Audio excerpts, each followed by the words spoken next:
Do you secretly wish you had the skills and ability to know exactly how a guy feels about you? What if I told you all of this time you've had a secret weapon at your disposal to know for sure if he's into you, but you just haven't been using it? Lucky for you, on today's show, we're going to be discussing 7 body language signs he's definitely into you. That way, you can know for sure how he feels about you before he even tells you. Welcome to the Players Club. If you're paying attention to me and everyone else in the live stream, please say here present so that I know you're here present and actively participating.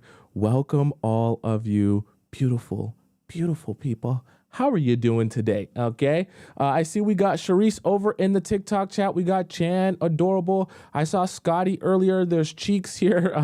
Utopi's here. Shah here. Christina's here.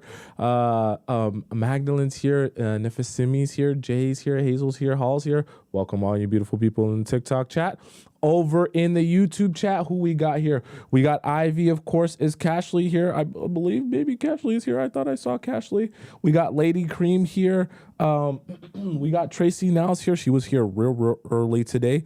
Who else we got? What is going on my YouTube chat?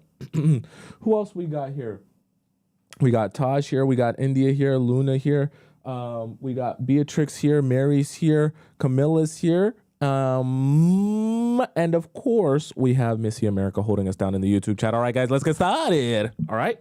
So first things first, I want you to understand everything we're going to discuss today. Yes, we're going to talk about body language. We're definitely going to discuss that. But body language is not just what someone tells you and how they speak to you or talk to you.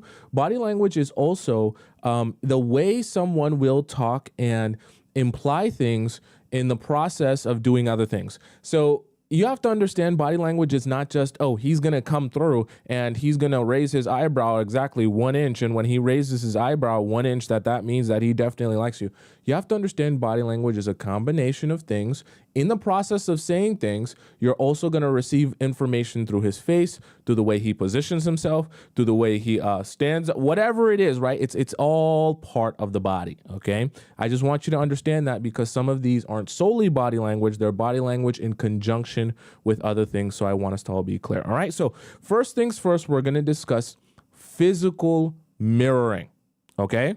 Now, something that you'll notice when someone is physically mirroring you, essentially when someone is physically mirroring you is when they naturally, and this is something that really happens subconsciously, so people aren't paying attention to it and don't think that the guys are so smart, they're going to be like, oh, I'm going to make sure that I don't show her off these signs because I don't want her to know that I actually like her and I'm actually into her. So because I don't want her to know that, I'm not going to do this. Don't worry about this. This is subconscious stuff that people do without even realizing it. I'm talking to you about it because now you're going to have the information. So physical mirroring is essentially when someone will begin to mirror whatever physical stance you're taking, whatever body position you're taking. Naturally, because they're into you and because they like you, they end up taking the similar positions to you subconsciously. So I'll give you an example of what I mean by physical mirroring. So let's just say, for the sake of example, you're on a date with a guy, and as you're telling a guy a story, you start to put your hand on your face like this, and you're kind of just seated on the table like this. You're gonna notice as time goes on, this is very weird, but you'll see when you get real good at this, not only this will be your practice, okay? Your practice will be not just on your dates, but I want you to now, when you go out into life, I want you to see if you can spot these type of things in people having conversation and interacting with each other, okay? So this is an example of physical mirroring.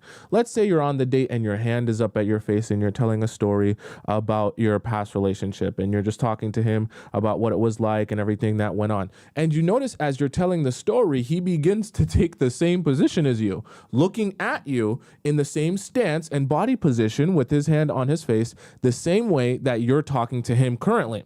And it's so subtle, and a lot of people don't even realize that they're doing it when they do it, but it's because as he's having this emotional investment in you, what ends up happening, and it's very weird, I don't know why people do it, but it's something that people do, and he actually has investment in you and what you're saying, you'll notice that people begin to shift their body language in whatever position the person is that they're paying attention to.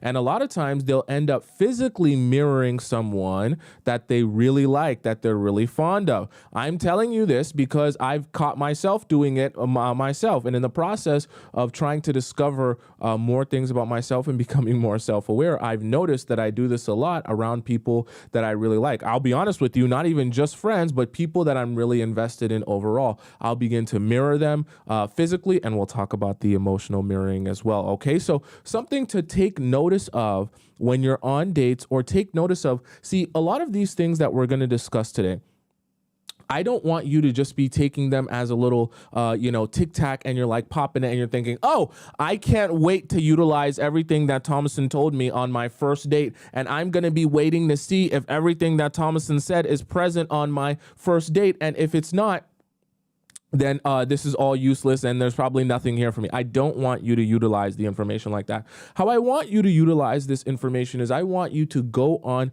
your dates and in your talking stages and begin to take notice of whether these things are happening on a consistent basis or beginning to happen, or whether these things are not happening at all. Okay. And the reason I say that is because as time goes on, you're going to notice these happen at different points in time in different ways. It's not just look out for all 7 of these points on the first date, and if it's not present, then you have a waste of a first date. I want you to be taking this information in to your mind, body, and soul so that you can always be capable of better understanding how someone is communicating to you in a non-verbal sense. Okay. Lee said, is this only for the first date? Absolutely not. This applies to every date.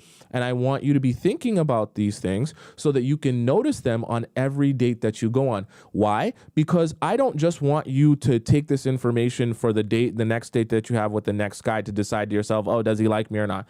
I want you to be able to become better at being able to analyze and read people, because you have to understand, see, when you join the Players Club, you become very intelligent and very self-aware. You have to understand that in this world, people don't just come out and tell you exactly how they feel and exactly what they want. And the reality of it is that's just not the world we're ever going to live in. So feeling like you want to meet someone that's just going to tell you exactly what they think and exactly what they want, that's never going to happen.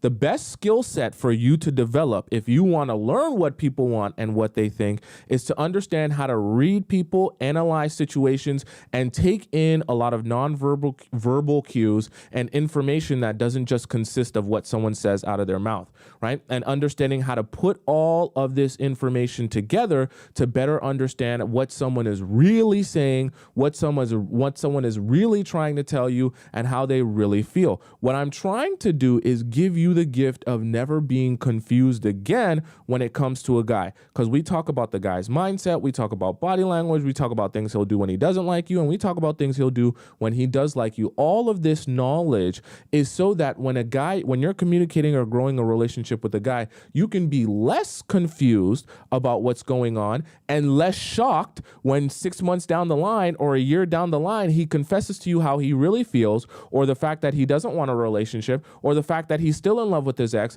and you're sitting here gobsmacked and you're asking me questions in our Discord like, Tomisin, please explain to me how this happened when literally everything was fine up until, he mentioned that he wasn't interested in me and he didn't want this relationship anymore, and I'm so confused. And what I want you to understand is you actually didn't have to be confused. And if you got better at being able to do things like that we discussed in the Players Club, and even more so the things that we're talking about in terms of body language, you would become an absolute pro at being able to absorb information from people, both verbal and nonverbal, make implications based on what someone says or doesn't say, and better understand how someone really feels without them actually having to tell you, because the reality of it is nobody's going to actually tell you.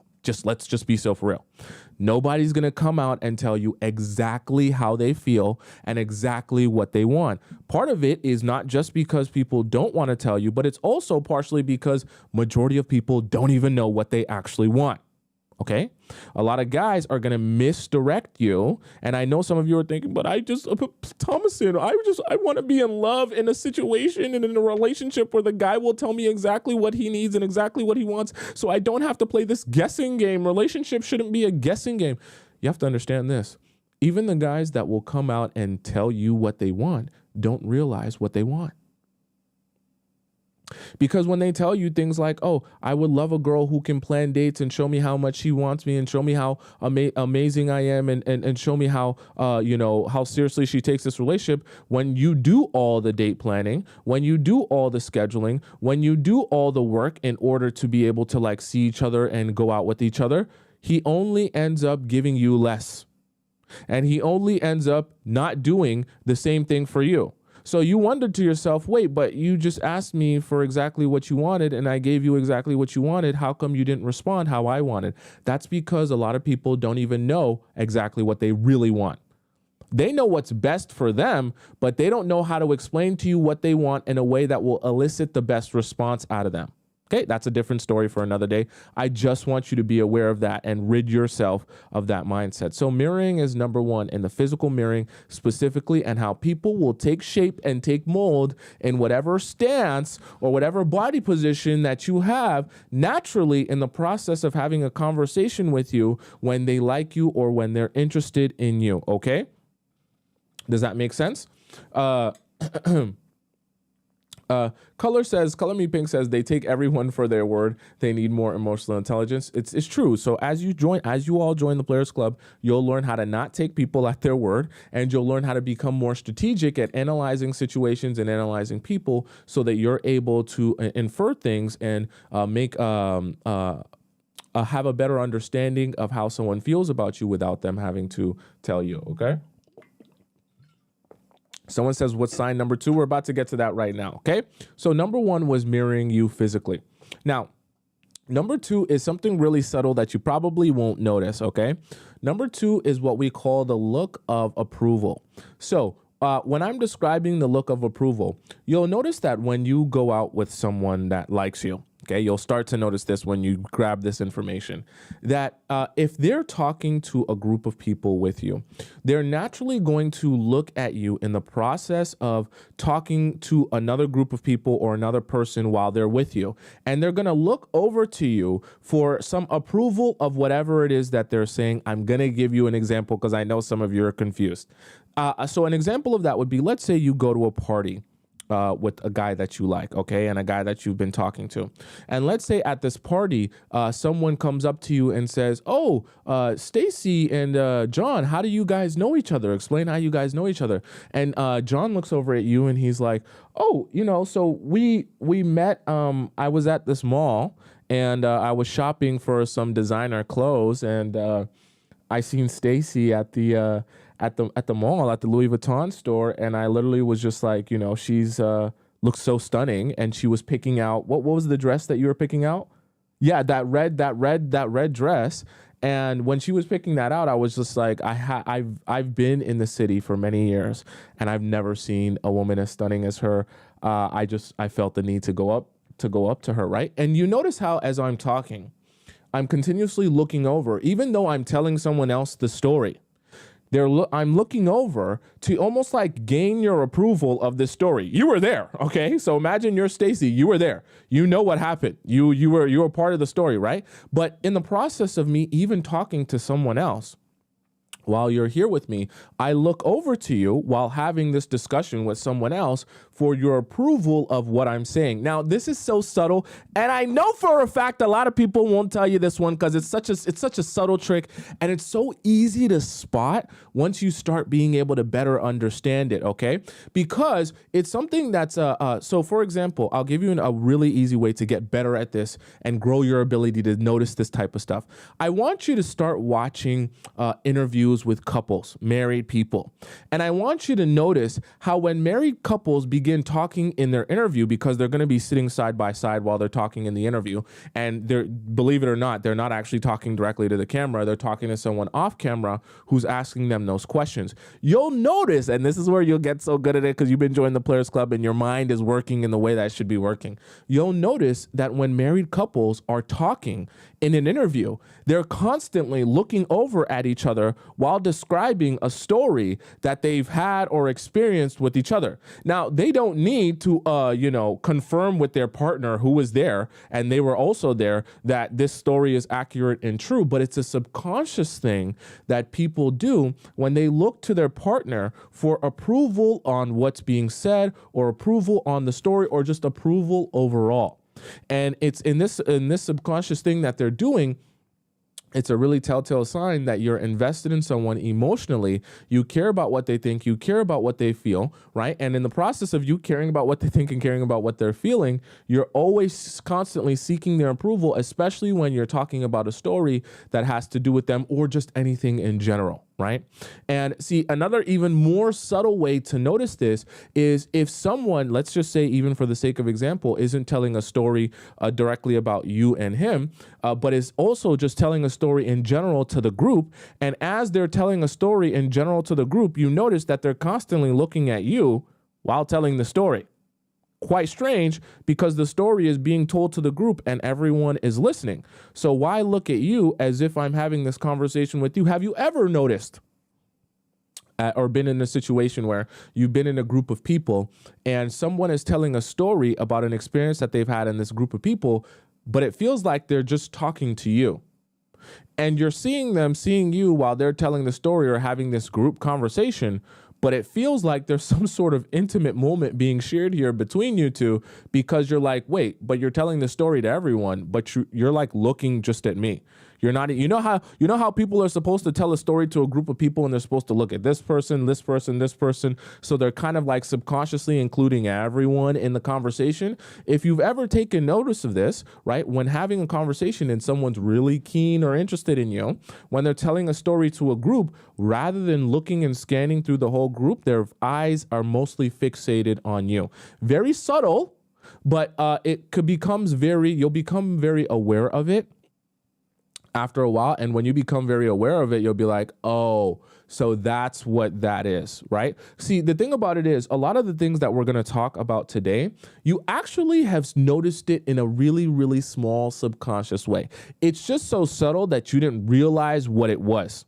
Okay. So when I talked about physical mirroring and how someone will kind of put their body in the same position as you when you're talking to them after a while, so it's one of those things that you have noticed, but you just didn't know it was that. So now that we're talking about it and discussing it, when you're looking back on it, you'll begin to realize, oh, that was that, right? The physical mirroring, oh, that's what that was. Oh, the fact that he looks at me for approval as he's telling these stories or as he's talking about something just in general, oh, that's what that was. I always felt something when that was happening, but now that we're having this discussion, Tomisin, I actually realized that that's what that thing was. Does that make sense to you guys? Right? Let me see here. Nina says, yes, and I noticed it on myself. It is true. See, a lot of these things that we discussed, so some of you might notice, like Nina just said, might have noticed you do yourself. So that should also be a confirmation to you that there is some truth to it if you've noticed yourself doing it as well. And like I said, not all the time you're going to be capable of being able to know that that's the thing. But when we talk about it, your finger will be on it. And then in the future, you'll be able to notice it a lot easier. Okay. Kubi says, if we girls were men, they would have some serious competition, I feel, and feel the threat to step up their game. That's pretty funny. Okay. Right. So it's very important that you guys gain a better understanding of this because the better understanding that you get of this, the easier it will be to read people and understand, especially the men, and understand exactly how they feel. And this is the best part for you as a woman. This is the most amazing part, is because you as the men are a little little bit more emotionally stunted, okay? And because they're a little bit more emotionally stunted, it makes it a lot harder for them to conceal these things, and they're naturally just going to come out and say them, okay? Someone says, can you list all the signs out, please summarize? Absolutely not. If you want to listen to all of this, you can go on the YouTube, rewind it, and watch it 20 times, but I'm not summarizing it all for you. We're going into detail here. If you want things in 60 seconds or less, go find someone else to listen to, okay? I'm happy for you, all right? So, number one was mirroring. Number two is the look of approval. Okay. So, and number three is what we're going to call. So number one, we talked about physical mirroring. Now, number three is what I want to refer to as emotional mirroring. Okay. Now, when we're talking about emotional mirroring, I want you to be very aware of how this works. It's subtle, so you need to understand how this works. See, here's the thing. When someone really likes you, really is interested in you, it will be very easy to implant an emotion inside of them. Because the same way someone naturally wants to mirror you physically when they're interested in you is the same way that they are naturally going to want to mirror you emotionally when they're interested in you. So you'll notice something, and this is something you can actually take action in.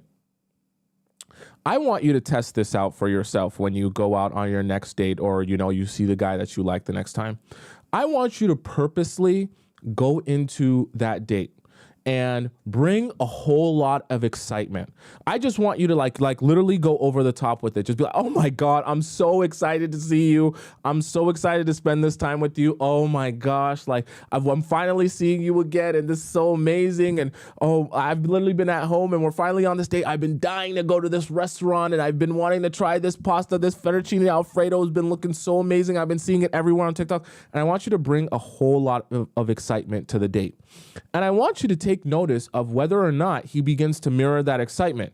Even if he didn't show up to the date super excited, what you'll notice is if a guy really likes you, it will become very easy to get him to emotionally mirror whatever emotion you're feeling.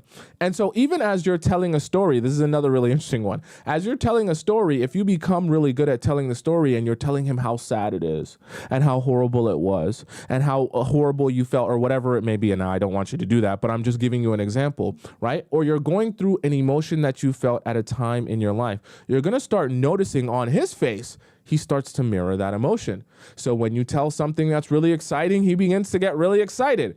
When you tell something that's, a little bit more, sad and a little bit more tragic, he begins to look a little bit more sad and a little bit more tragic. And you'll notice, here's how you gauge if he's really interested in you.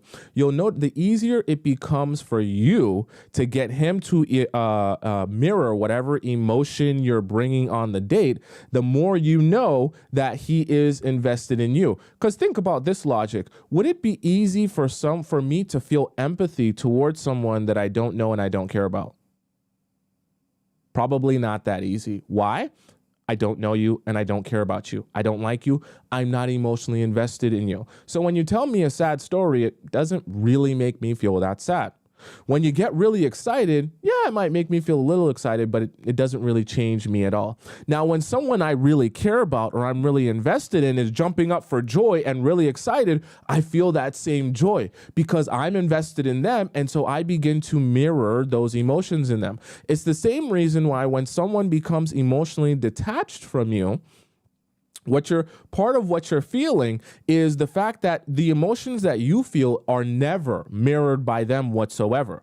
Because when they become emotionally detached from you, whether you're happy, it doesn't affect how they feel. Whether you're sad, it doesn't affect how they feel. Whether you're excited, it doesn't affect how they feel. Whatever you're feeling is unaffected by them because they're emotionally detached by you.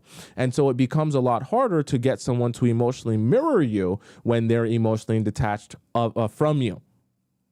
Okay, so something to take notice of when you're on your dates, which is exactly and precisely why I tell you to go on your dates with some excited, positive energy. Now, you don't need to be doing that over text, okay? We don't need you doing a whole bunch of work over text. I want you to be doing that when you go in person on your dates. Why? For this exact reason, because naturally, when people are interested in you or have even a little bit of interest in you, they're going to want to mirror the emotions that you're giving to them. And it's a very slick way, don't tell anyone, it's just for us in the Players Club. It's a very slick way to implant the feeling into someone that, wow, I really, really enjoyed this date. That was the best date I've ever had in my entire life. I can't believe how great how great it was spending this time with her. And they don't realize that what you actually did, don't tell anyone, what you actually did was strategically implant an emotion into him that you knew he would naturally feel if he had any level of investment in you and want to mirror. Okay? Don't tell anyone. Okay? It's the same reason why I also advise you not to go out on your dates and be telling him a whole bunch of sad stories about how your ex cheated on you and your ex did this and your ex threw you against the wall and your ex only jackrabbited you for 10 seconds because he nutted too fast and you never enjoyed. Like, don't tell him a whole bunch of tragic stories and trauma dump a whole bunch, because he's going to end up feeling the same way and the same emotion that you're feeling on that date. So he's going to walk away thinking to himself, damn, what a tragic human being. What a tragic lifestyle she lives. Wow, someone that definitely I probably don't want to spend too much time around, okay? Not to say that you have to hide yourself or hide your life or anything like that, but I just want you to understand how powerful it can be to get someone to mirror particular emotions of yours on a first date or first couple of dates, especially. Okay, right? I'm telling you this because I want you to know trauma dumping never works and it never gets you anywhere good. Okay, and I know a lot of you guys do that on your first couple of dates. Okay. Someone says, someone says I don't text him since I've been watching Tom. You shouldn't. You shouldn't. Okay. Nina says also synchronicities show attraction in my experience. Yes, I agree as well. Okay. Synchronicities in all versions. Okay. Because you can call a version of synchronicities even when someone will naturally mirror you. Or you know how people start saying, oh, after a while, this couple started to look like each other. It's just because as you're talking to someone, getting to know them, spending so much time with them, you see their mannerisms. You begin to mirror their mannerisms a little bit. They see your mannerisms. They begin to mirror your mannerisms a little bit. And then you guys merge into like one human being with the exact same mannerisms. You know how a mirror will, if you put a mirror in front of a mirror, it just like endlessly reflects back on each other. Think of it like that. So as I am invested in you emotionally, I reflect back onto you whatever it is you're showing me. But as I'm reflecting back onto you whatever it is you're showing me, you reflect back onto me whatever it is I'm showing you. And then it's a vicious cycle where after a while of us both mirroring each other, we start to merge into the same person. You see how that works? Similar to how a mirror starts to like just go back and forth and reflect back and forth until it's like endless, right? Does that make sense? So someone says, does mirroring in text count? No, this doesn't work over text. You can't see, the thing that you guys need to understand is it's close to impossible to properly elicit an emotion out of someone over text, simply because text doesn't allow someone to gain the context of being able to see your face, see your reaction. And you need to understand how subtle body language is and expression is as a whole. Like I don't want to get too biological here and scientifical here, but you have to understand as human beings, we have evolved to literally be able to read micro expressions. That's why the best actors in the world don't overact. Have you ever watched a really bad movie where all the actors are overacting and they're overly dramatizing these emotions? Probably some of your favorite soap operas or favorite, just daytime TV dramas that you like because they're so bad that they're good, is because the actors are all overacting and you're like, this is so overly dramatic that it's almost like comical. Because in real life, we're not that overly dramatic. And in real life, we understand that emotions and we understand that reading people, you're reading like such subtle expressions on the human face and within body language. And you're using a whole bunch of context clues to better understand what someone's reaction is or how they truly feel. We have evolved to be able to like read human beings like that. So I just say all that to say, when you're talking to someone over text, you're never going to be getting all of those micro expressions, the inflections, influctuation or whatever, I don't know how to say it, in someone's voice as they're speaking. Right? The way they talk, the way they might put words or a sentence together, the way they might look this way or look that way. All of these things are part. This is why I say we call it body language, but it's just overall expression, because you're not just taking one single movement or one single look. You're taking the look in conjunction with the words, in conjunction with the context, in conjunction with the situation and the place and the time and everything that's going on to better understand the human being and the communication that's trying to be communicated to you. Okay? Does that make sense? So texting, it doesn't work. It doesn't work. It's not, I never want any of you to take the information that we talk about in the Players Club and try to figure out how you can apply it to texting. Never. I want you to figure out how you take this information and use it on people in real life. That's how you're going to learn. You're not going to learn this by doing it over text. Never do that. Never. Okay? No texting. I'm forcing all of you beautiful people to step outside of your house and meet people, even if you just use this as practice to better understand things, going to parties, going to events, and now you can start taking, I want you guys, right? If you guys are thinking, but I don't have anyone to date to practice any of this on, so Tomisin, how am I going to learn any of this that we talk about? Because I don't know how to practice this. No one asked me out on dates. I want you to take this information and use this anywhere you go. Take this information and start watching people interact at the gym. One of my favorite pastimes is to go to the gym. I go to the gym basically every day, and I go to the gym and I watch people interact at the gym. And I watch how, because when I go to the gym at the same time every day, I see mostly the same people every day, and those people see the same people mostly every day. And so they create groups, they create communities, they create friendships. I just go to the gym and I work out, I stay to myself. But other people like to talk, like to socialize and things like that. So I find it fascinating. I watch how they interact. I watch how what signs they give each other. I watch how a couple interacts with each other versus how two people who I know like each other, but just haven't said it yet, interact with each other. I watch how people talk, how they look, how they laugh, how they touch each other, right? And all these subtle signs to better understand, what are you communicating non-verbally, okay? Right? PV says, what are the signs? I'm explaining them right now. If you want them in 60 seconds, go find someone else. Okay? We're having a whole conversation here. Don't interrupt our conversation, right? Me and all the members of the Players Club having a serious conversation here. So number one was mirroring you physically. Number two, the look of approval. Number three, emotional mirroring. Okay? Now, number four, this is where I say, so remember how I talked about, so we can call this stop pooping time, okay?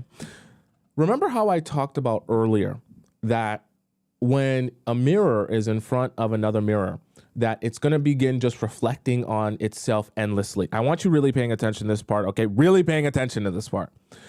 And remember how I said that essentially is what happens when they say, this couple, they're basically like the same person. They almost look the same, because it's like when you endlessly mirror each other for so long, you start to merge into the same person. Because as I'm mirroring you based on what I'm seeing from you, and I start to develop the same mannerisms and actions as you are invested in me also. So you begin mirroring me back to me, right? Because you're invested in me also. So then I start mirroring that back to you, and it's an endless thing. So you start to merge into one another. Another really telltale sign, and this is why I say I want you to be taking notice of this over time. Another telltale sign of this is when someone begins to join in on your lingo. Okay? This is why I want you to notice this, okay? Because we all have ways that we speak, ways that we kind of say our words, ways that we go about structuring our sentences. I know it sounds silly, but each of us, because we come from different backgrounds and experiences and different ways of speaking, different accents, we talk slightly different. and we use slightly different lingo, especially if we're from two different cities or two different cultures. What you'll notice, and it's very, very slick, I want you to take some notice of this. What you'll notice is a guy that's really interested in you will start to use your lingo. He'll start to say things the way that you say them, or make the type of jokes in the way that you would make them. Right? So when we talk about joining lingo, another version of that would also be joining in humor. So you'll start to notice that his humor kind of becomes your humor, and his lingo, or your lingo, kind of becomes his lingo. So let's just say, for the sake of example, right, you love to say, instead of saying but, you say dump truck all the time, like we say on the show all the time. A version of someone adopting your lingo and joint lingo would be, all of a sudden, when you meet him, the first couple dates you meet him, he doesn't say dump truck, but you say it enough that he's like, yo, why do you say dump truck all the time? That's pretty funny. But after a while of going out with him, you start to notice now he's saying dump truck when he's referring to someone's butt. So then you're just like, wait, that's my word. You got that from me. Or you might have known the word dump truck, but you was never using the word dump truck before me. Now that you met me and we've been talking, all of a sudden you start saying dump truck casually. And you'll notice that even when he's being serious with you, like not even purposely trying to like joke around with you or say something that you've said before, he'll actually use the same lingo as you, like in a serious sense, like in a serious way, as if that's his lingo. And then when you call him out on it, you just be like, I'm just saying the thing. Like, what's the big deal? But I want you to understand, people start to join in on your lingo when they're beginning to mirror you. So it's another version of that emotional mirroring, of a very specific version of that emotional mirroring someone's going to do to you when they actually do like you, right? Now, vice versa, this is if he likes you. He's probably not going to join in on your lingo if he doesn't like you, because it's just not something that people do if they don't have that level of emotional investment in you. What I want you to take away from this in all these examples that I give is that when someone begins to become emotionally invested in you, they're going to begin to subconsciously do certain things outside of their control without even realizing it. But that is your sign that someone is emotionally invested in you without them actually having to say this to you. Okay? Your left hand says a guy at work does this. Well.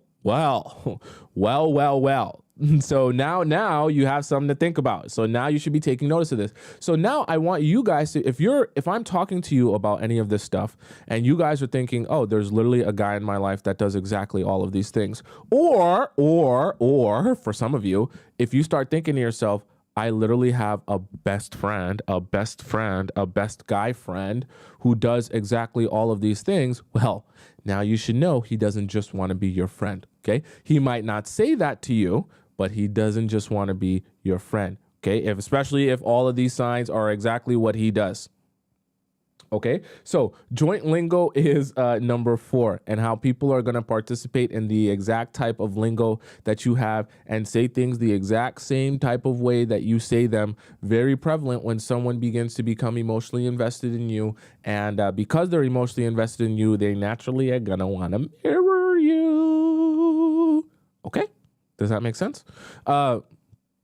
My guy, Stage says, my guy started saying ciao to me when we hang up the phone like I do. That's another perfect example, right? Whenever you notice, this is why I say that this has to be something you take notice of over time, because not all of these kind of body language, nonverbal cues are going to be on the very first date. Some of these things you're going to realize as time goes on, just simply because someone's emotional investment in you grows as time goes on. But I want you to take notice of that, right? And take notice of how these things change or how they present themselves to you. Okay, so like Stage just said, if you begin saying bye in a certain way to him, and all of a sudden after a while, when you first met him, he wasn't saying bye to you that way. He wasn't saying ciao when you guys hang up the phone. Now all of a sudden he's saying ciao when you guys hang up the phone. Telltale sign, he's starting to feel something for you, and that emotional investment is starting to make him mirror you. Okay. Nina says, someone says it's a joke. I was going to say, she said, is this pre-recorded? I was like, you should know. I just answered your question. It's not pre-recorded, guys. I'm here live for real with you. I really exist. I'm not an AI, or am I? Okay. So first, number 1 was mirroring you.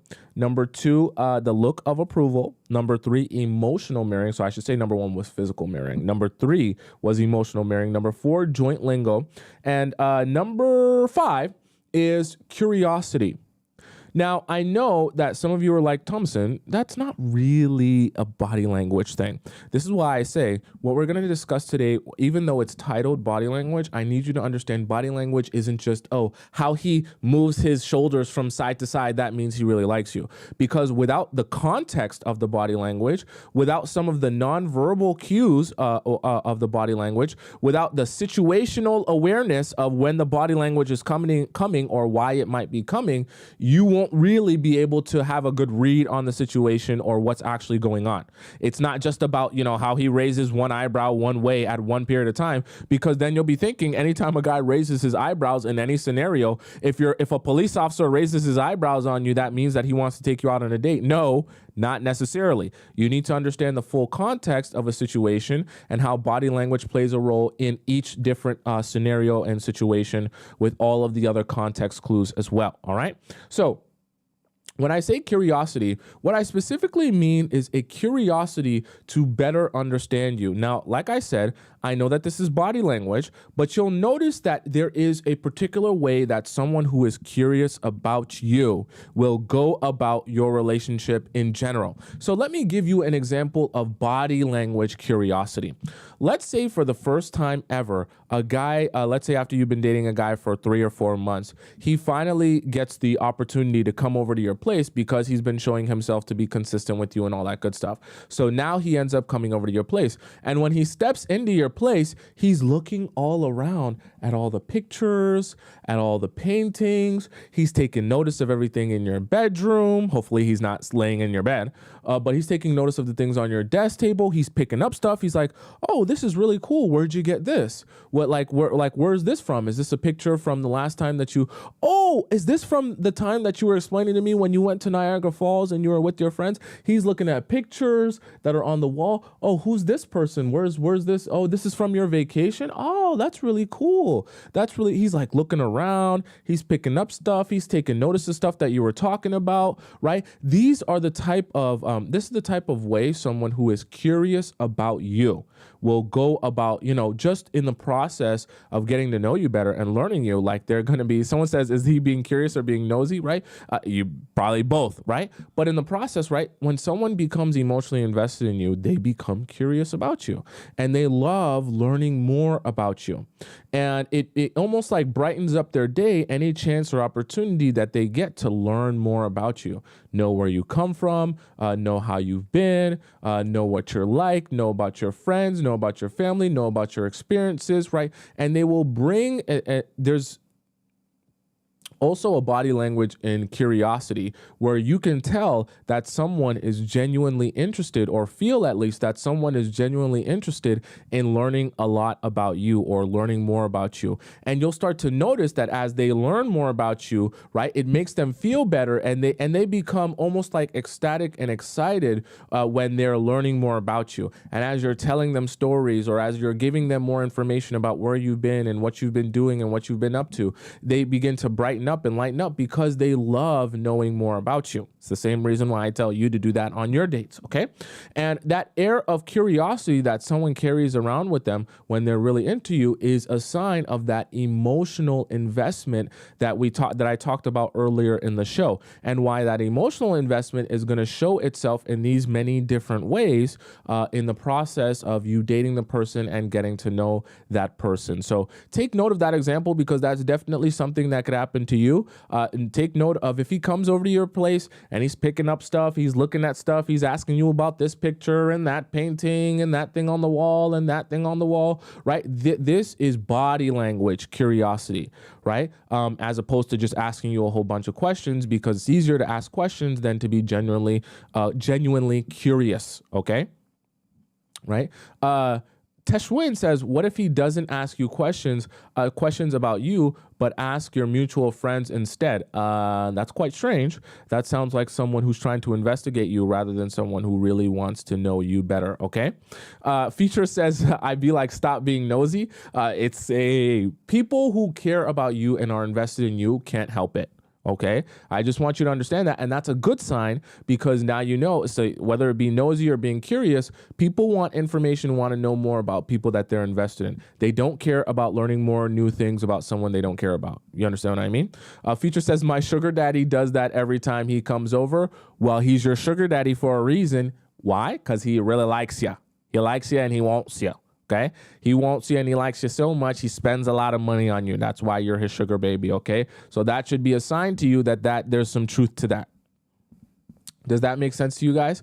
Angelica says, I do this to guys I like. LOL, I can't help it. See, that's part of the amazing part about this in human beings, is that we're very different in a lot of ways, but we're also very similar in a lot of ways too. So you don't even have to take my word for it as if I'm the be all and end all of knowledge and I'm like an oracle that knows everything, because I'm not. Okay, I don't know everything. Use your way of knowing if this has some truth to it or not is by asking yourself, do I do some of these things when I really like a guy? Because chances are, if you do these exact things that I'm explaining to you when you really like a guy, there's a very high likelihood that there's a lot of truth to what I'm saying, and you can utilize that information to say to yourself, okay, so now that I know that I subconsciously do it when I really like a guy, let me be more self-aware of that and aware of that in general, that when I'm talking to a guy or a guy is approaching me or I'm dating a guy, let me see if I can pick out those actions in him, or if they're not present whatsoever, because that's also a communication of how he truly feels about you, okay? Why I say all the time, you want to be listening, analyzing, and observing way more than you're yapping, okay? I know that men that are curious about you are going to ask you questions, but I want you to be thinking about how you can not yap so much and start observing and analyzing way more, okay? So number one was mirroring you. Number two, the look of approval. Number three, emotional mirroring. Sorry, had a glitch there. Number four, joint lingo. Number five, curiosity. And number six, now this one is a little bit, I guess we could say more obvious, but number six is nervousness. So you're going to notice that a guy on a date with you who actually really does like you is going to be doing something to calm his nerves. Now, specifically, I'm not just talking about like sweating, because someone sweating is pretty obvious that they're nervous. But someone who's also nervous that's trying to hide their nervousness will probably be doing something like fidgeting. Okay, they'll be fidgeting with something or playing with something just over and over again as they're having this conversation with you. It's like an emotional pacifier. I know that it sounds really weird and it sounds really strange, but it's an emotional pacifier when you're nervous to be able to like fidget with something or play with something as you're having this conversation. It kind of takes, I don't know, listen, I'm not a scientist or a psychologist, so I don't know what it does to the brain to comfort you when you start to be able to do this, but I damn sure know that when I'm on a date and I'm trying to like focus on the date, or I'm trying to like get out of my own head, fidgeting with something in the process of having this conversation when I am nervous does help me a lot. Now that could be just me, but if you know that this has happened to you as well when you're on a date, then that's probably a sign to you that it's not an irregular thing. And it's a more natural thing that people are going to be doing when they're nervous, okay? And I've noticed people doing this as well when they're on a date with me. It's part of the reason, actually, why people like to chew gum to focus, because the process of chewing gum, having their jaw move over and over again repetitively, gets them to be able to like subconsciously focus on something else or do something else so that their brain is not firing on 1,000 overthinking. Okay, very weird, very strange, but it does happen. So for example, if you're on a dinner date with a guy and you're noticing that he's doing some weird thing with his fork or some weird thing with his towel, wrapping it around his finger, or I'll give you guys a little secret thing that I noticed about myself that I do.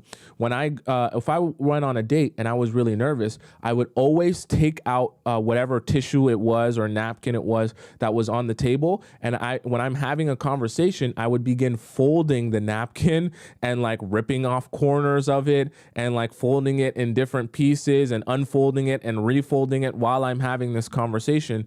And it's something just really on, like, it's deep in my subconscious here.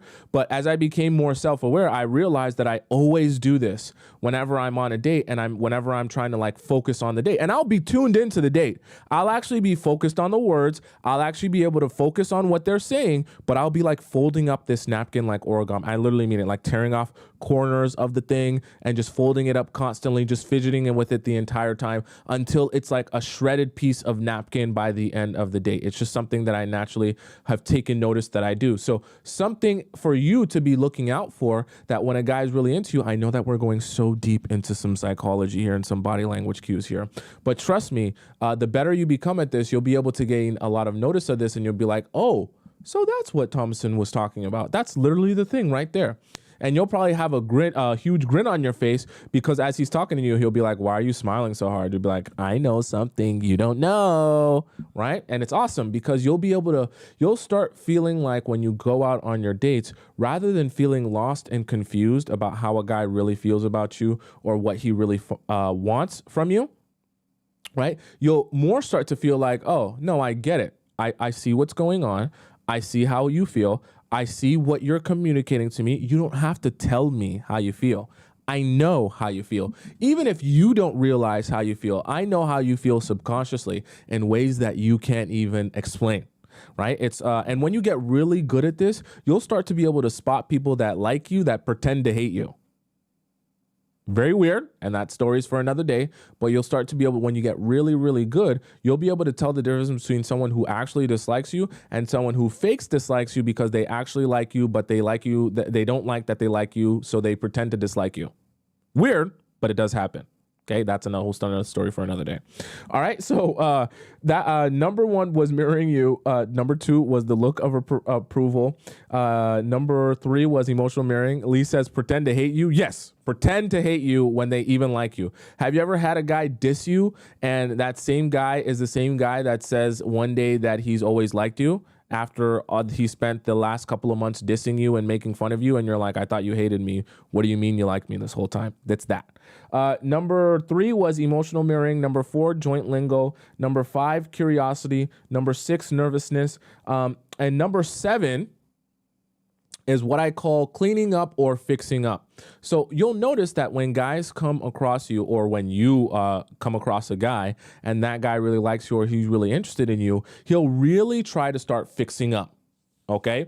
Whether he's probably not wearing a suit, but fixing up his tie, making sure his, shirt's not wrinkled, sitting up straight, right? That's another real sign, right? If he's slouching, right, he's going to make sure things are clean and pristine. Why? Because subconsciously he wants to put his best foot forward in this relationship. Subconsciously he wants to make sure that, when you see him, he's all proper, he's all put together, and that you recognize that he's the man that you actually want in your life. So for example, if you're going on a dinner date, and when you're on this dinner date, a guy's like slouching over and he hasn't seen you yet, but you've seen him, and then you're walking over on this dinner date and he's kind of like hunched over, kind of just like looking at his phone. And when you show up on this dinner date, he's like standing up straight. He's like, oh, great to see you. He stands up, he's pressing his button in his shirt, right? He's making sure he brings your chair out, things like that, right? Just subtle things like that where you start to notice whenever you come around, he kind of fixes up. Okay.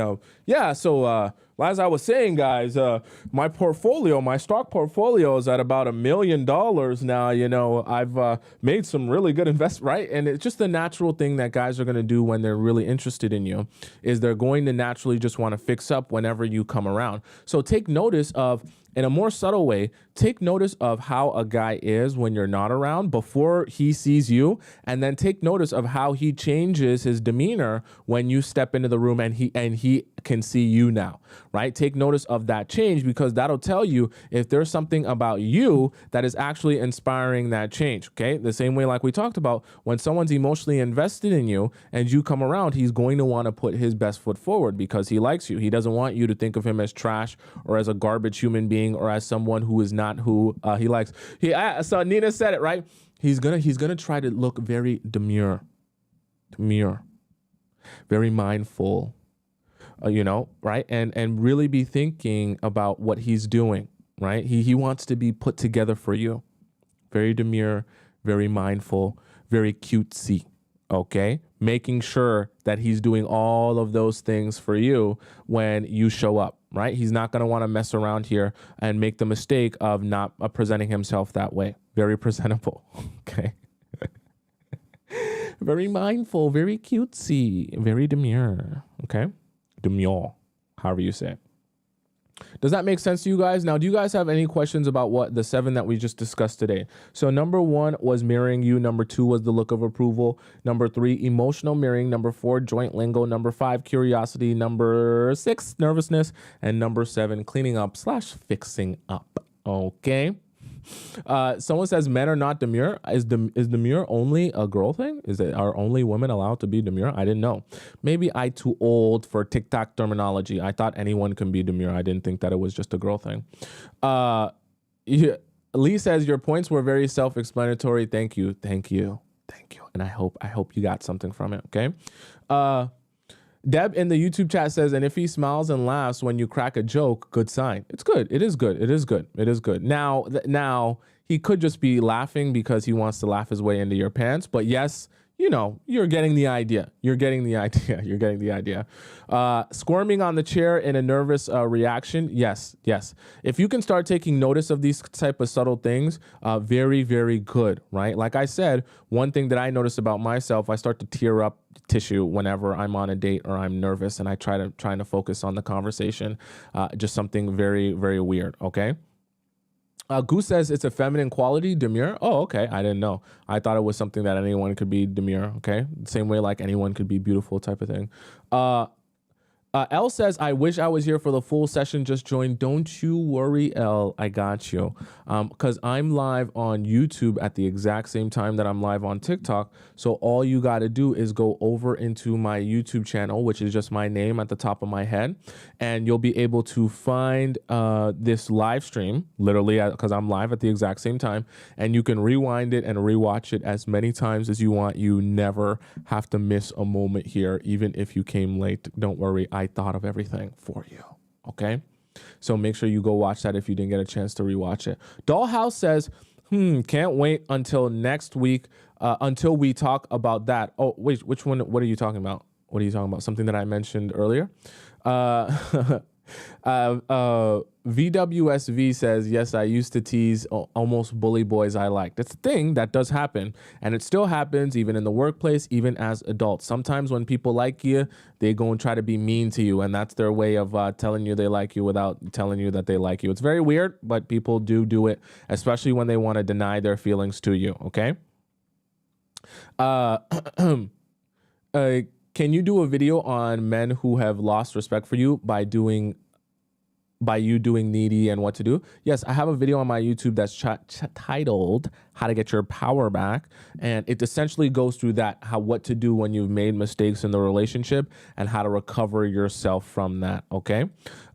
If you're a Gemini, does the nervous act still apply because they could be bored wanting distraction? Okay. I'm going to let you guys in on something that's probably going to disappoint some of you who are astrology nerds. You need to understand a lot of this like psychology stuff and body language stuff is not specific to any one star sign, okay? Before we're star signs, we're human beings. And so we don't become immune to certain responses and reactions because we're a star sign. Now, I'm not saying that astrology has no place in this world, because there is something very interesting about a birth chart if you've ever searched that up. I'll tell you that much.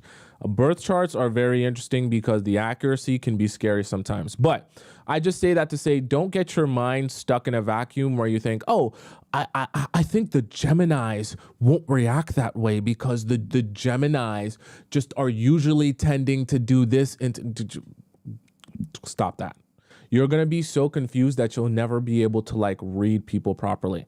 Let's start with the basic natural human responses that you're going to get from all people, all human beings. Let's massage those, work on those, and figure out how you can better identify those before we start thinking of, oh, but if you're a Gemini, you won't react this way, but if you're a Taurus, you'll react. Let's just, okay. Because you're going to be so confused and you're going to be so misdirected by whatever someone's star sign is. See, the thing about it, the thing that I don't like about star signs is you'll begin to start to look for whatever the confirmation of whatever that star sign is. So rather than being able to analyze behavior, you're going to be trying to pick particular responses or body language that fits the already existing body language or response you expect from that star sign. So for example, if you have in your mind that all Tauruses are hard-headed, rather than meeting someone and absorbing them for who they really are, you'll be so hyper-fixated on trying to extract the fact that they're hard-headed because they're a Torres by meeting them, and then literally handpicking whatever examples fits that narrative. You see, that's the problem with that, is that you begin to create a narrative in your mind, and then you just start to handpick examples that fit that narrative without actually starting to learn and get to know the person. The same way when you have in your mind, oh, my soulmate is a Taurus, or my soulmate is a Scorpio, or my soulmate is an Aquarius or a Cancer, then when you meet someone, you're already, without you actually learning the person or getting an understanding of the person, you'll already be convinced that they're your soulmate. So rather than actually taking in real information, you'll be handpicking whatever information fits with the narrative that they're your soulmate. Okay. And I remember everything that I want you guys to be able to do and learn to do in the Players Club is to be able to understand how to analyze and extract information and know how to use that information to better understand someone, not build narratives in your mind that you try to get people to fit those narratives. Okay. You don't want to be doing that, because that's been the thing that's been hurting you all this time, is when you go into your situations or your talking stages or your dates with an already existing narrative, and then you try to force that man to fit that narrative. It's why some of you are asking me, hey, Tomisin, why can't the guy that doesn't like me, doesn't want to build a relationship with me, doesn't want to do anything but jackrabbit himself inside of me for 90 seconds or less, why doesn't he treat me right? Well, the answer is he's never treated you right, and you've only been trying to force him to treat you right and force this relationship to work, despite him never showing you that he has any intention of making this relationship work. So that's why narratives can be so dangerous. And I'll be honest with you, while I do believe in astrology and the birth chart is really accurate and all that good stuff, sometimes astrology can become a narrative that you build in your mind, and you stop being able to analyze information because you want to believe in whatever narrative is playing in your mind. Okay, right? Sky says their character is more important than their zodiac sign. 100%. Okay. Not taking a poop on any of you guys who believe in astrology. I believe in parts of it as well. I just don't want that to become a narrative that you hold on to before you actually learn the human being. Okay. I'd advise those of you who love astrology, I'd advise you to meet the person first. Don't let them tell you their star sign so that you don't build any narratives about them in your mind. Meet them. And then after like 3 months of you knowing them already and getting to understand them and how they react and respond to stuff, then look into not just their star sign, look into their birth chart and take notice of if you already, the way you already understand them and know them, if that's in line with their birth chart. Okay, that's a way to do that if you love astrology. Don't learn their star sign first, build the narrative, and then decide that they're the perfect person for you based on the star sign. Okay, don't do that. Okay, does that make sense to you guys? I don't want to go too far into star signs. Trini says, which star sign has the worst breath? I don't know which star sign has the worst breath, guys. Okay, so Am said, I think learning body language is better 100%, because body language is something that applies to everyone. And like I said, if some of the stuff that we discussed here today, you start to take notice of, oh, you know, as you're talking about it, I noticed that those are things that I also have gone through or also have done when I really like someone, then that is your sign. You don't have to believe me. I'm not an oracle. That's your sign to be able to say, oh, then there's probably some truth to that. Because if I've done that subconsciously and I'm a human being, there's a large chance that someone else would do that subconsciously, and they're a human being as well, unless the guys that you're dating are aliens from Mars. All right, with that being said, it is time. Do you know what time it is? Can you tell me in the chat what time it is? I want to know what time it is. Can you tell me what time it is? Here we go now. I want to know what time it is. Can you tell me what time it is? Here we go. I want to know what time it is. Can you tell me what time it is? Here we go now. I want to know what time it is. Can you tell me what time it is? Here we go. In the chat now. What time is it? In the chat now. Tell me what time is it? In the the chat now. What time is it? In the chat now. Tell me what time is it. I want to know what time it is. I want to know what time it is. I want to know. I want to know what time it is. I want to know what time it is. I want to know. I want to know what time it is. I want to know what time it is. I want to know. I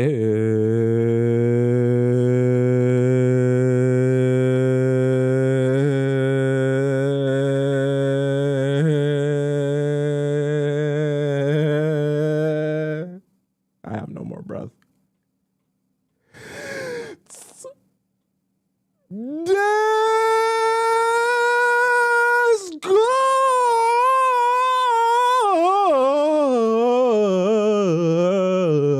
Discord time.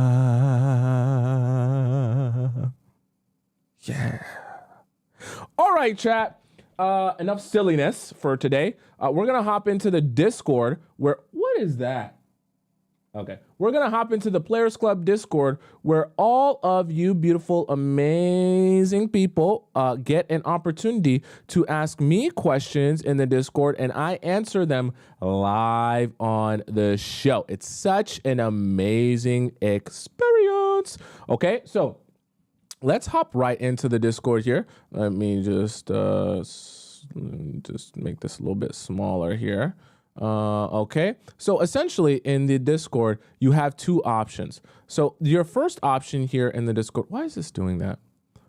Your first option here in the Discord is to send your question into the free version of our Discord here. And all you have to do is go into the link in my bio on TikTok or the link in my description on YouTube. And you can access the free version. But I'll be honest with you, there's about over 100 questions for me to get to in our free relationship advice Discord section. And it's probably going to take me, you see the oldest question here that I haven't read is a month old. So it's probably going to take me a month to get to your question. I'll just be super honest with you. Okay. Now, if you're patient, nothing wrong with that. Now, if you're impatient, you have another option to go into our relationship advice premium section where you can ask your question. And it's like getting a VIP pass at a theme park where you get to skip the long line and I answer your question first before I go into the free section. Okay. So you have a choice there. And if you want to get into the relationship premium advice section, all you got to do when you send in your question is you got to donate to the show. How you donate to the show is by going over to the link in my bio on TikTok or the link in my description if you're on YouTube, and you'll see where it says premium relationship advice. You'll put in your Discord username. You should have your Discord username before you send in your donation, and then also put the title of your question. So anticipate what the title will be if you haven't made it yet. And that way, when I go to my phone, I get a notification and I can see and verify that that's you. That sent in that question. That way it's fair to everyone and we don't have random people sending in questions that didn't donate to the show. Okay, so everyone that sent in a question here that I'm going to read in the VIP premium section has sent in a donation to the show so that we keep it fair for everyone. And like I said, if you're patient and you want to wait, it's perfectly fine. We'll be here. I'll be here. I'll be answering questions forever. Okay, let's hop into the previous section first, and we'll get to Anna. So Anna asked general questions. I have a few questions because I've experienced awkwardness with these. Okay, let's go. You say to get men to approach you, you should stare. Well, okay, staring, glancing. Let's say glance instead of stare, because I don't want you guys holding your drink into your hand and just looking at men like this. Okay, that's gonna be a little bit scary. Okay, I want you to let's do a glance, and we actually have a whole show titled "How to Flirt to Get Men Chasing," and it's a whole live show. So make sure you go watch that, because I talk about the nuance that you want to approach that with so that you can still be feminine, still be attractive, and attract those guys to you without you having to go up to them, okay? I disagree because I've heard so many guys call girls creepy just for looking at them for a few seconds, okay? Like I say, you don't see, this is where you have to practice this and practice the nuance required to do this right. You're not going to stare at people like for 30 seconds, okay? You're just going to look at them and glance at them long enough for them to realize, oh, you're looking at me. You'll also be surprised when guys realize that you're looking at them, they kind of like look away really fast. Like usually this doesn't even last for more than 10 seconds anyways, okay? I do agree it's fine to stare back when a guy looks at you first, but what are your thoughts on this? You have to understand eye contact is a very nuanced topic, because when you look at someone, you can also subconsciously take notice that someone's looking at you, and then you make eye contact with them as well. And a lot of times it just ends up feeling simultaneous. I promise you, as much as you're thinking about it, guys aren't thinking, oh, that girl looked at me first and she noticed me first, so that means that it's like, it just starts to feel simultaneous. When they can see you, you can see them. And I'm sure, I promise you, they're a man. So I'm sure if you're a beautiful woman, they have acknowledged that a beautiful woman is also in this room, and they've probably taken a glance at you before you've seen them. Let's just be so for real, okay? Sometimes guys will approach my friend when me and my friend are out and just talk to her the whole time and not even look at me. And then I sometimes find out from my friend, half of the time they have a crush on me. Okay, so you're saying that the guys that have a crush on you come up to your friend and have a conversation with your friend the entire time?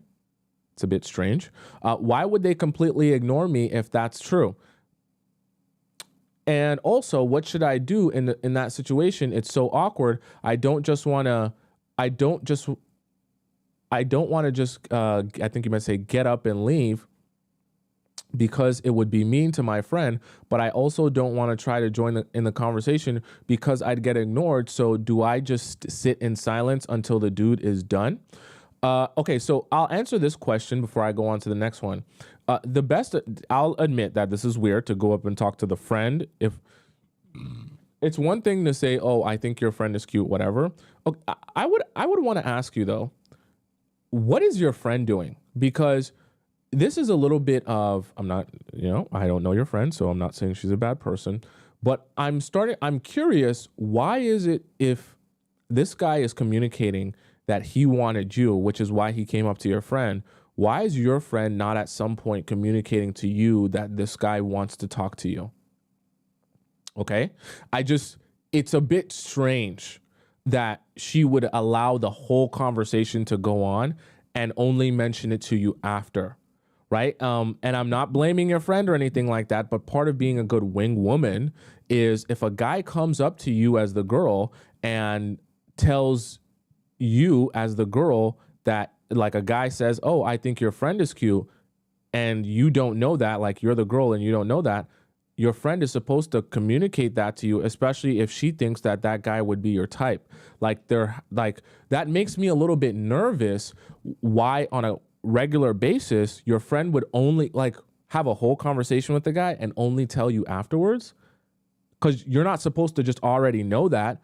And also, while ideally the guy would just come up directly to you, I do understand guys coming up to the friend to ask about the friend. I get it, okay?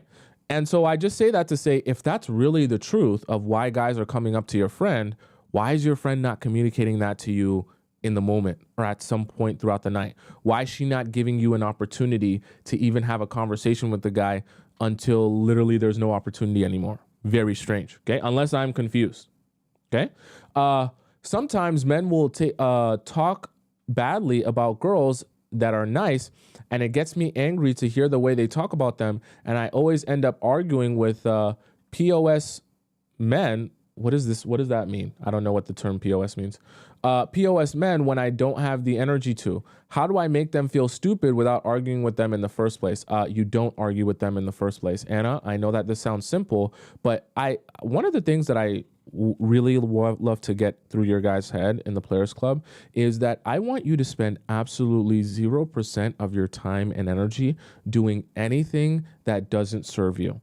So if you're trying to build relationships with build a relationship with a particular type of guy who is the type of guy that you want to be in a relationship with, then all you need to be worried about is finding that type of guy and analyzing information and analyzing people that you meet to see if they're the type of guy that you're actually interested in. Everything else, don't spend your time wasted doing. So you're talking about how you don't like how some guys will talk badly about a girl. Who cares? If they're talking badly about a girl and you don't like that because you don't want a guy like that, don't spend your time even having conversations with people like that. Very simple. You don't need to argue with them. You don't need to explain. Your job is not to explain to people and tell them that their point of view is wrong or the way they go about life is wrong. Your job is to look out for yourself and to say to yourself, I'm only going to give my time and energy to the people who I actually want to invest in. If you're showing yourself to be someone that I wouldn't want to invest my time and energy into, I don't speak to you.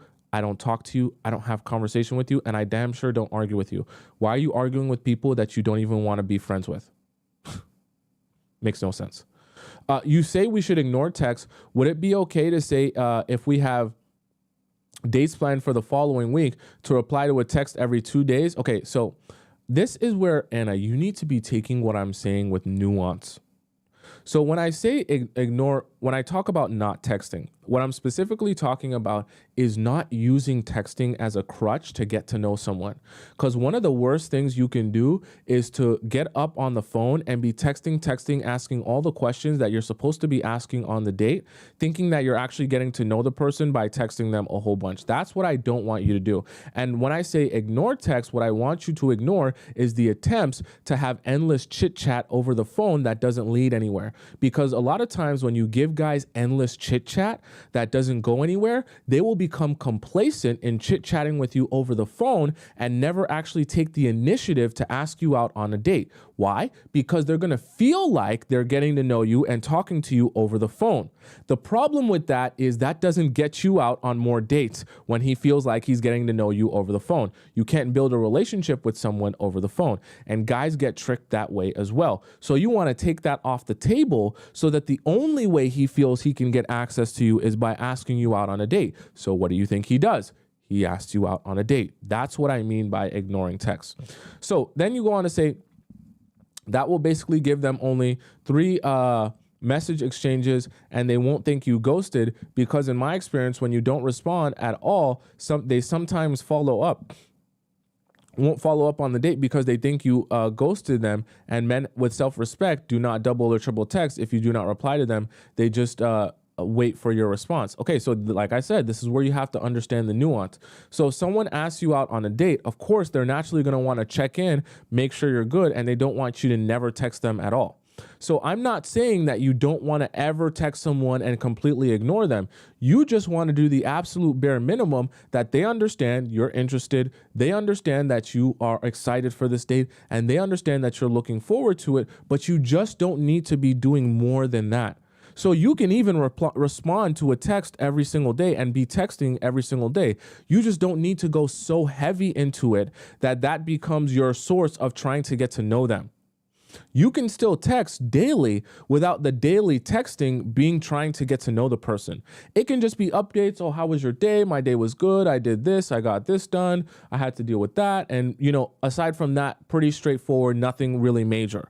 There's a difference between that and saying, let me tell you about my last past relationship over text and send you a whole long paragraph about that. Can you tell me more about yourself over text, right? There's a difference between keeping each other updated and keeping the thing going and flowing up until you guys lead up to this date versus trying to get to know someone over text. That's what I specifically want you to avoid, okay?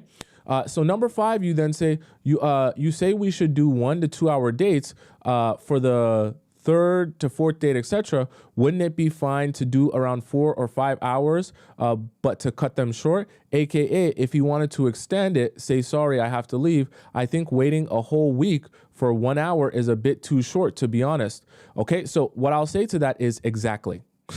Exactly.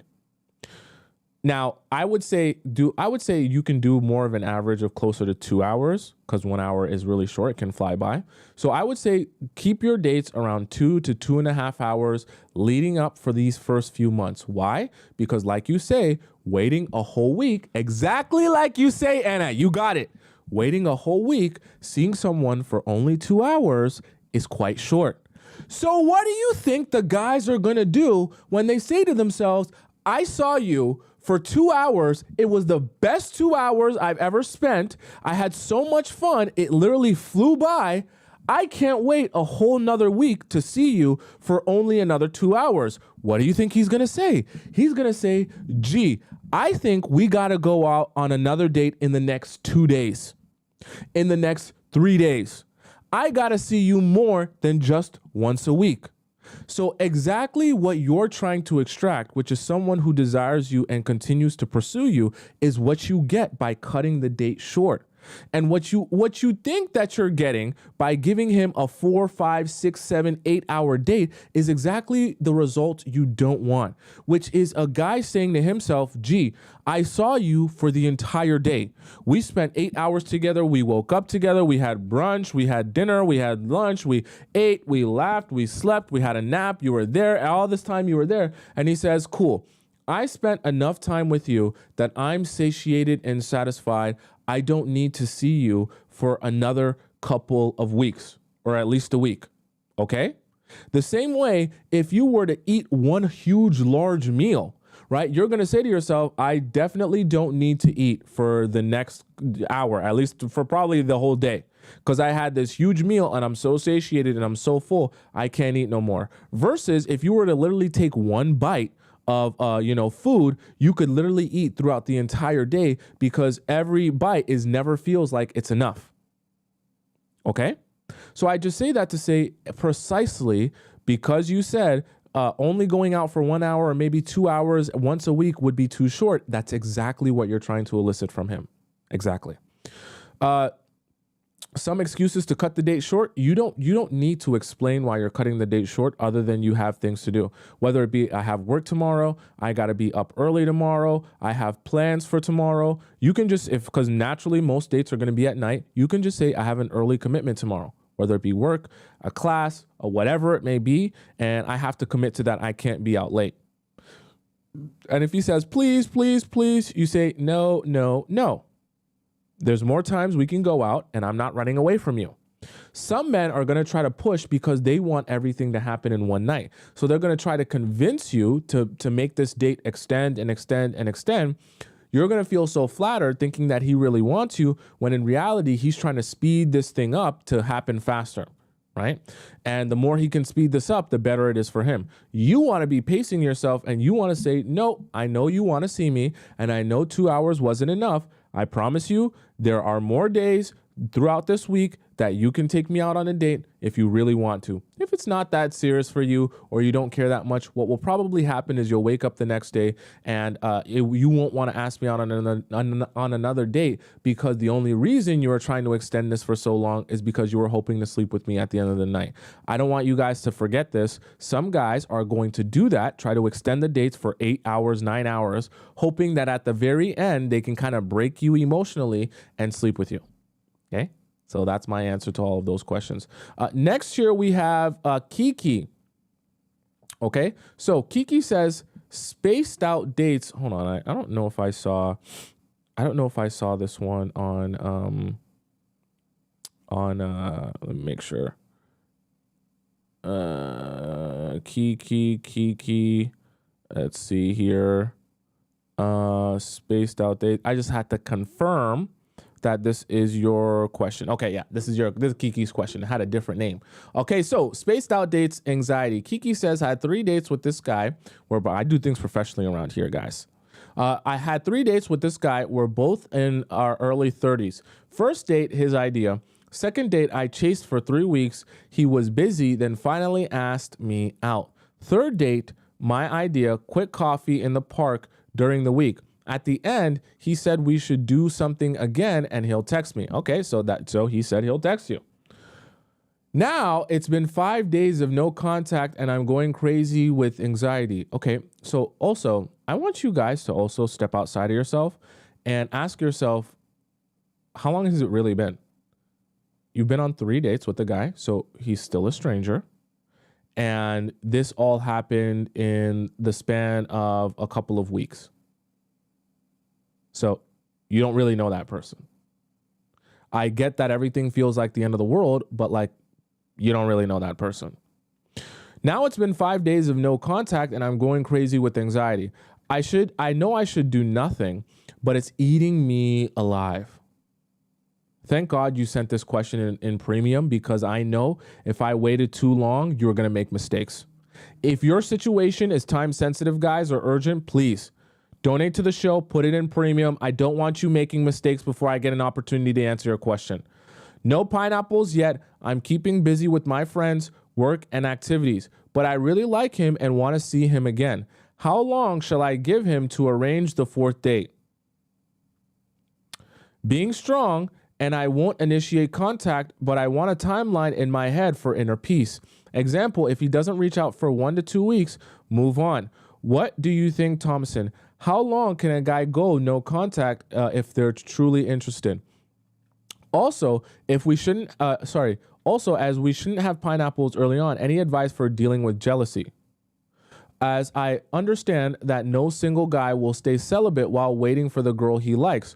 So of course, he'll be spending time with easier girls for his basic needs. Okay, let's have a conversation here, Kiki. So you want a solid timeline. Let me tell you this. Realistically, 1 week is already too much. But let's give you something really solid that you can stick to.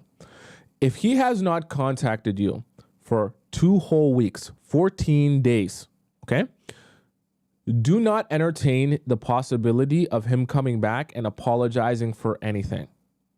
There is nothing so pressing in someone's life that for 2 whole weeks, they would not even be able to reach out to you, okay? Nothing. If he couldn't even let you know that something was going on in his life that was taking up all of his time and energy, which is why he couldn't ask you out on a date, if he couldn't do at least that in 2 whole weeks, that means he has virtually no real interest in you. Because any guy with any real interest, even if he was up to his eyeballs in things to do and work and all this stuff that he has to get done, he would be able to at least let you know that he's up to his eyeballs in work in the 2-week span. So to give you something hard and fast to really stick by, anything more than 2 weeks, have it marked down in your calendar.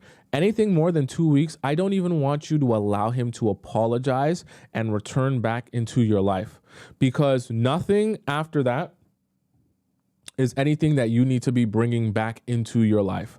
At that point, it just means that he's not interested in you. And if he is coming back, it's for reasons outside of his interest in you. And you don't need to be making yourself a part of that or caring at all about what he's doing past that point, okay?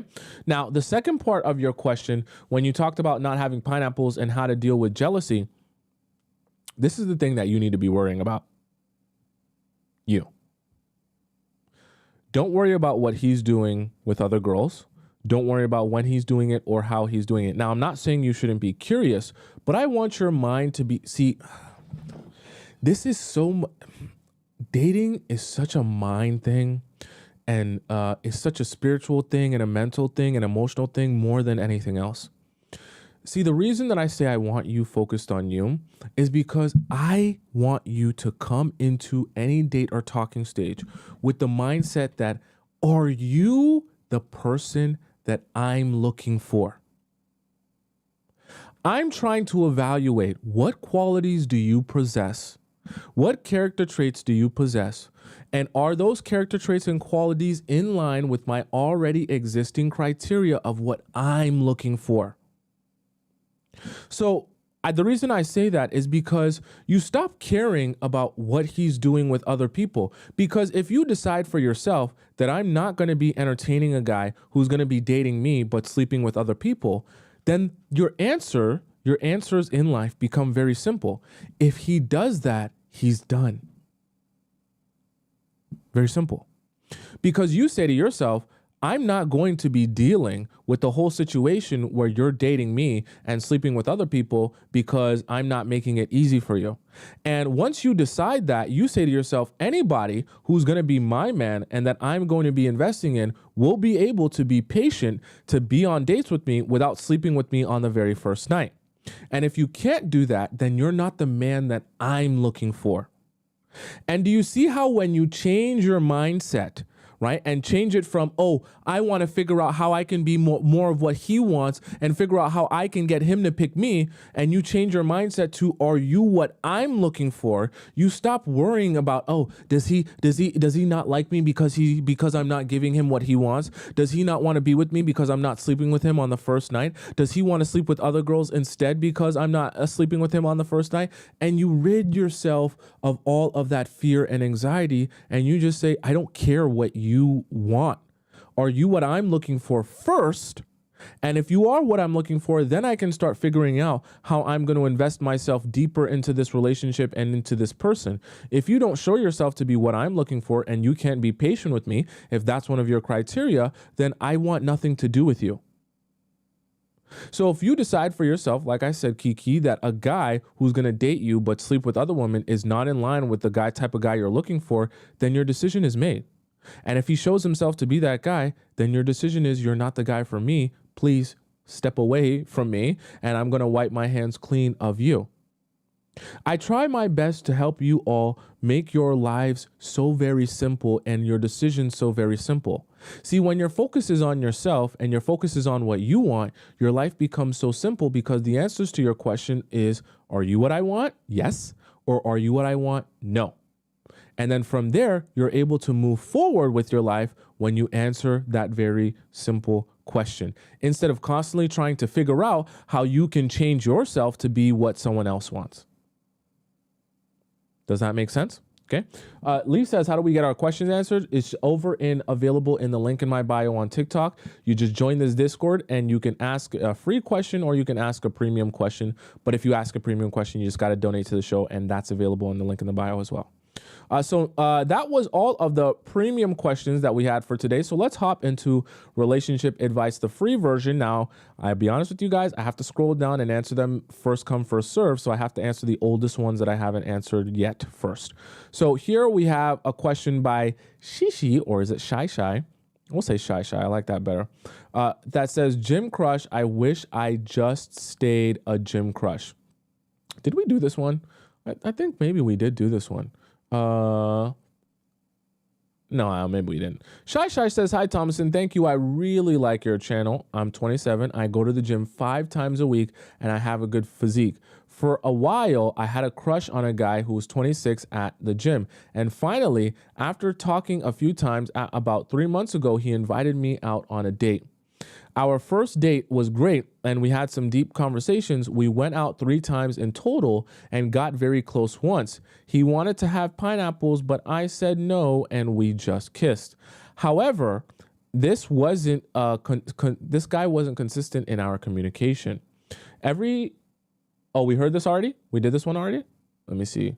Bothers me that I feel...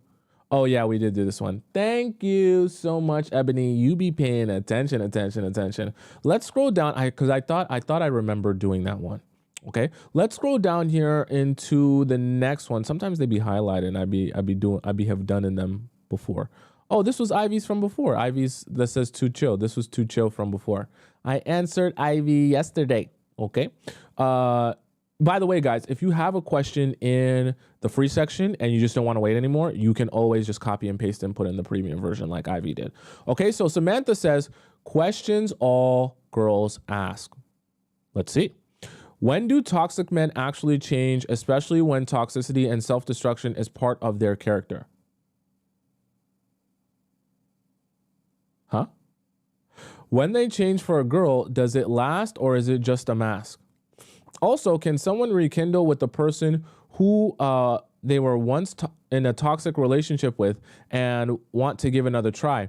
In other words, can immature love become mature after giving an ex-partner another chance after years of breaking up? Also, they say once a cheater is always a cheater. If a guy revenge cheated on his ex in the past when he was 15 to be petty, does that make him a cheater who might cheat again? In general, he's 21 now. Okay, let me make this simple for you, Samantha. I know that you're confused, which is why you asked this question.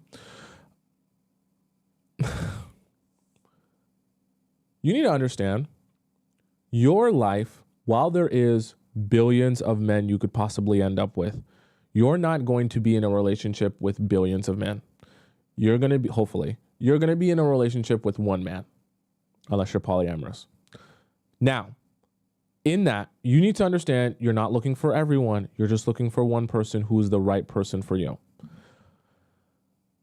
When someone shows themselves to be toxic or just, let's just say overall incapable of being in a long-term serious relationship, that's it. You need to understand that giving someone an opportunity to treat you right is their opportunity to treat you right. If they misuse that opportunity to treat you right, there is no second chance.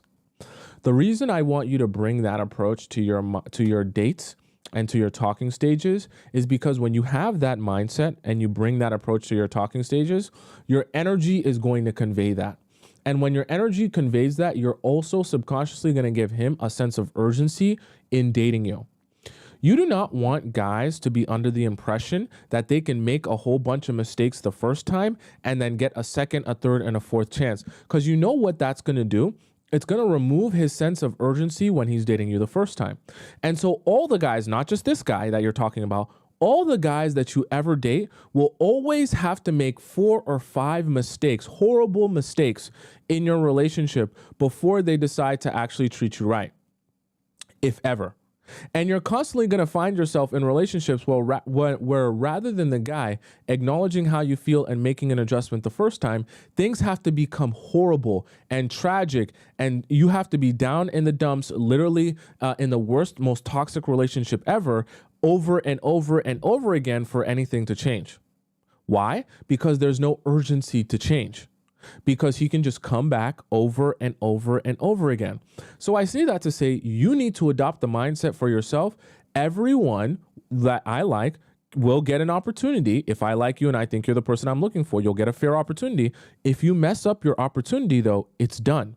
The same way when you go for a job interview, do you get to do the job interview over again? If you go to the job interview dressed sloppily, your hair is all messed up, you don't have your resume, your talking points are all horrible, you don't know what you're saying, you don't remember what this job is supposed to be, you don't remember how your education fits in, you're getting everything wrong in the job interview. Do you get to email the recruiter and ask them to do the job interview over again because you just had a bad day? No. They move on and they go find someone else who will be a good candidate and get the job interview right the first time. So I say that to say, if people don't let you redo job interviews and they move on to a better candidate, why the hell are you allowing people to come into your life, and make a whole bunch of mistakes, treat you horribly, and then get a second and third chance because people can change? Yeah, theoretically, you could also have a better job interview that could get you the job, but you don't get multiple chances, do you? You only get one. Apply that same concept and mindset to all of your relationships. Who cares what other people are doing or if people change or whatever the case may be? You're not here to wait for someone to change into the person you're looking for. You're looking for someone who is the person you're looking for, point blank, period. If you can't be that, too bad, so sad. Does the recruiter cry you a whole bunch of tears when you don't get the job? No! They move on to the person who will get the job. And they don't feel sorry for you for not getting the job and doing the interview right. Apply the same thing for yourself. Okay? Now, as you talk about being once a cheater, always a cheater, same thing applies. If someone is not what you're looking for, decide that and say, I'm not going to spend any of my time or energy on you.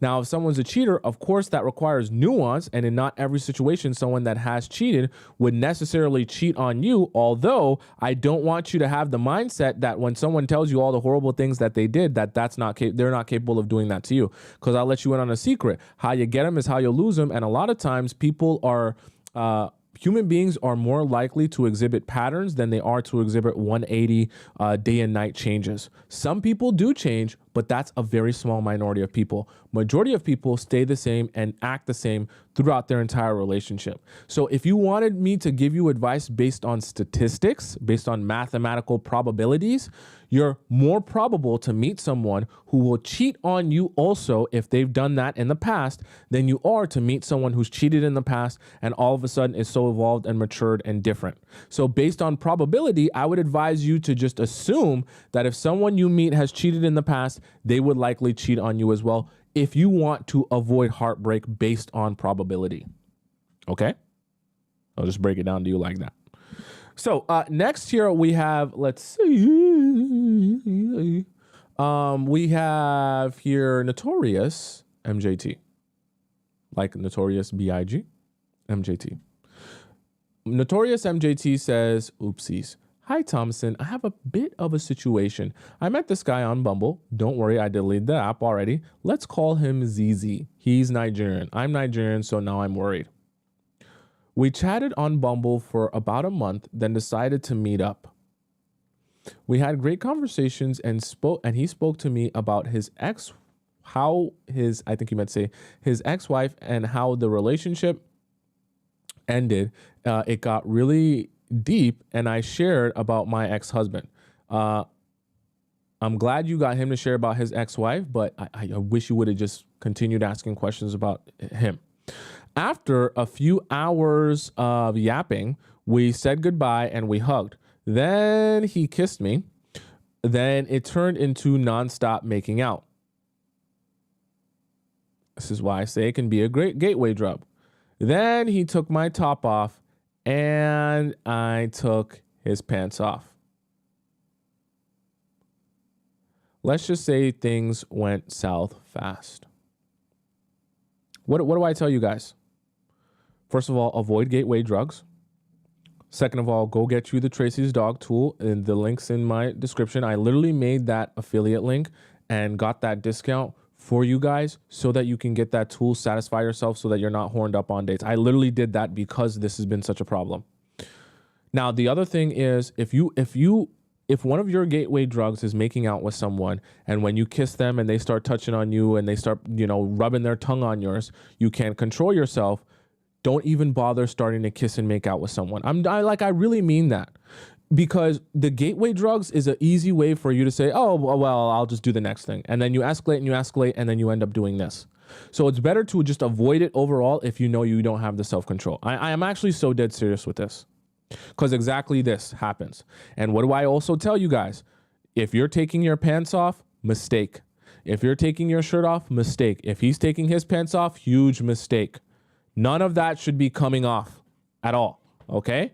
So avoid that at all costs. And if you know when you go over to his place and you start drinking wine, the wine goes straight to your squirtle and in between your legs and you become really lubricated really fast, don't even bother going over to his place and drinking wine. Avoid what we call landmines. Like, be self-aware and say to yourself, what are the easiest ways to get me emotionally weak really fast? Let me not do those things. Okay? We did other things, but no pineapples as you popped into my head. I'm in your mind as you're slurping this man off? What type of message is this? What type of message is this? Are you trying to disrespect me? You're thinking about me while you're slurping another man off? What type of message is this?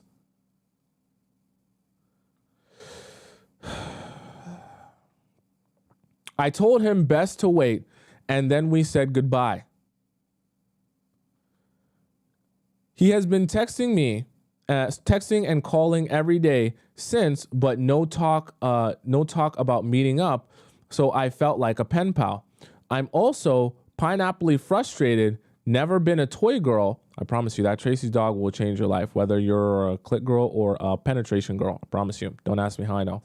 So I looked into my other options and started talking to a guy. Let's call him LB, also Nigerian. You might want to make a change here. Never mind. Roughly a month of talking before meeting up.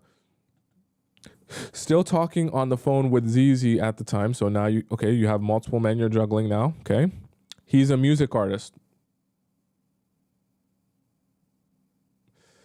Nigerian and a music artist. Nice.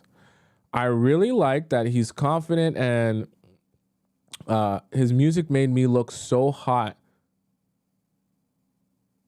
So hot. Anywho, we watch a movie and yap till the morning and he went home. Okay, so another mistake, having a date for like 18 hours. Not a good thing, especially at the very beginning.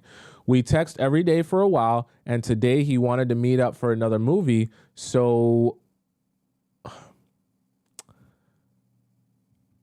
we watched a movie, and when the movie finished, he started to have wandering hands that led to my pants.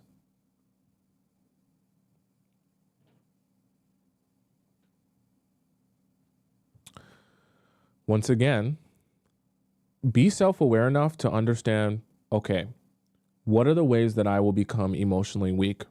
Let me avoid those. No diss to you, Notorious MJT. I would advise you not even to go over to people's houses. I'm just being so for real with you. It's not to diss you. Like you said, this is what you go on to say. I'm ovulating. When I ovulate, I have no self-control. We had pineapples. I thought so. You need to not even be going over to men's houses. I really mean that. Because, not to diss you, you have a lack of self-control. And when you're in the private space, it becomes very easy to just succumb to all of your temptations. When you start kissing someone, making out with them, you literally mixed it up in a horrible soup, and it's like a literally let's sleep together jambalaya, and you put it all together perfectly for yourself. You're ovulating, you go over to his house, and you're watching a movie cuddled up under some blankets. What do you think is going to end up? And you're probably drinking wine or taking shots or whatever, making drinks with each other, whatever. What do you think is going to happen when you mix all of those things all in one big jambalaya soup? And so I say that to say, I think the best thing for you to realize is, if I really like a guy, I don't even need to be going over to his place. I really mean that. I really mean that. Because you just need to accept for yourself, if I have that little self-control, let me not even put myself in that position if I'm really serious about building this relationship. Because this is guy number 2. So you slurped off guy number 1 while thinking of me. I don't know why you added that. You're slurping off guy number 1 while thinking of me and our show. Guy number 2, while you're still kind of chatting with guy number 1, guy number 2, now you sleep with him after going on, this is the second time, not even going on a date. This is just your second time over at his house, because we can't even call that a date. What do you think guy number 2 is going to think of you? You then go on to say, after pineapples, he was showing me a few of his friends on IG. What's going on here? And ZZ was in the list of friends. He even said, oh, that's ZZ.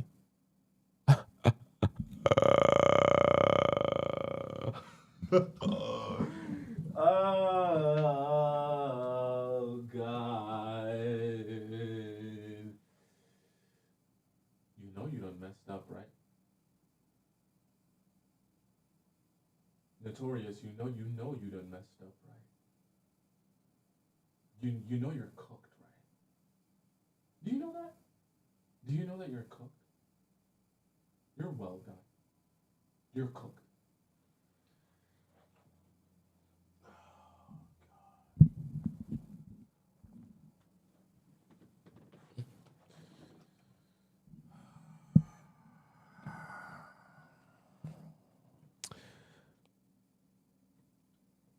It's tragic for me because before I thought that he knew.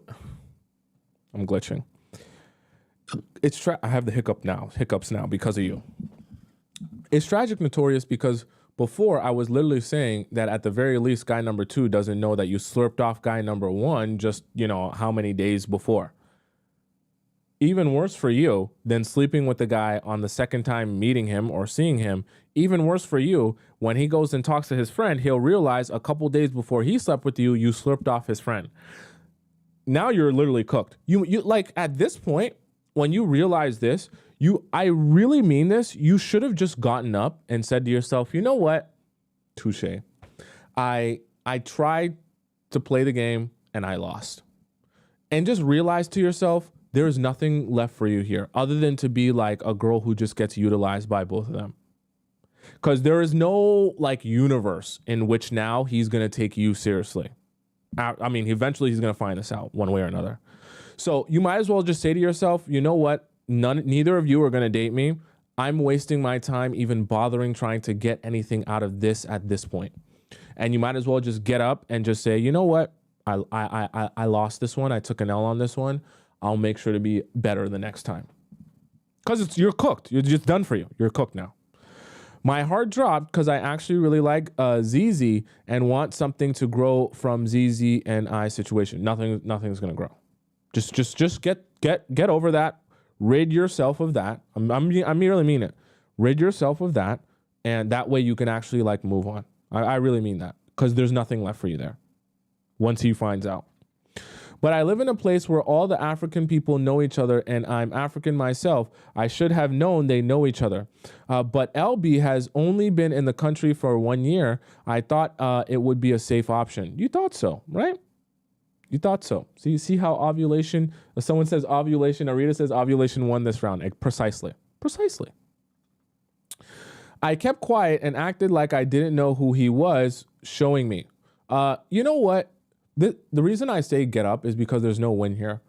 Doing that makes it still horrible. In fact, probably more horrible, because one or both of them are going to realize that they both did stuff with you in very close succession. And when they do realize that, literally you're so cooked, it's crazy. I actually think if you even wanted to salvage this, the best way to do it is to get ahead of it. Ignoring it makes it way worse.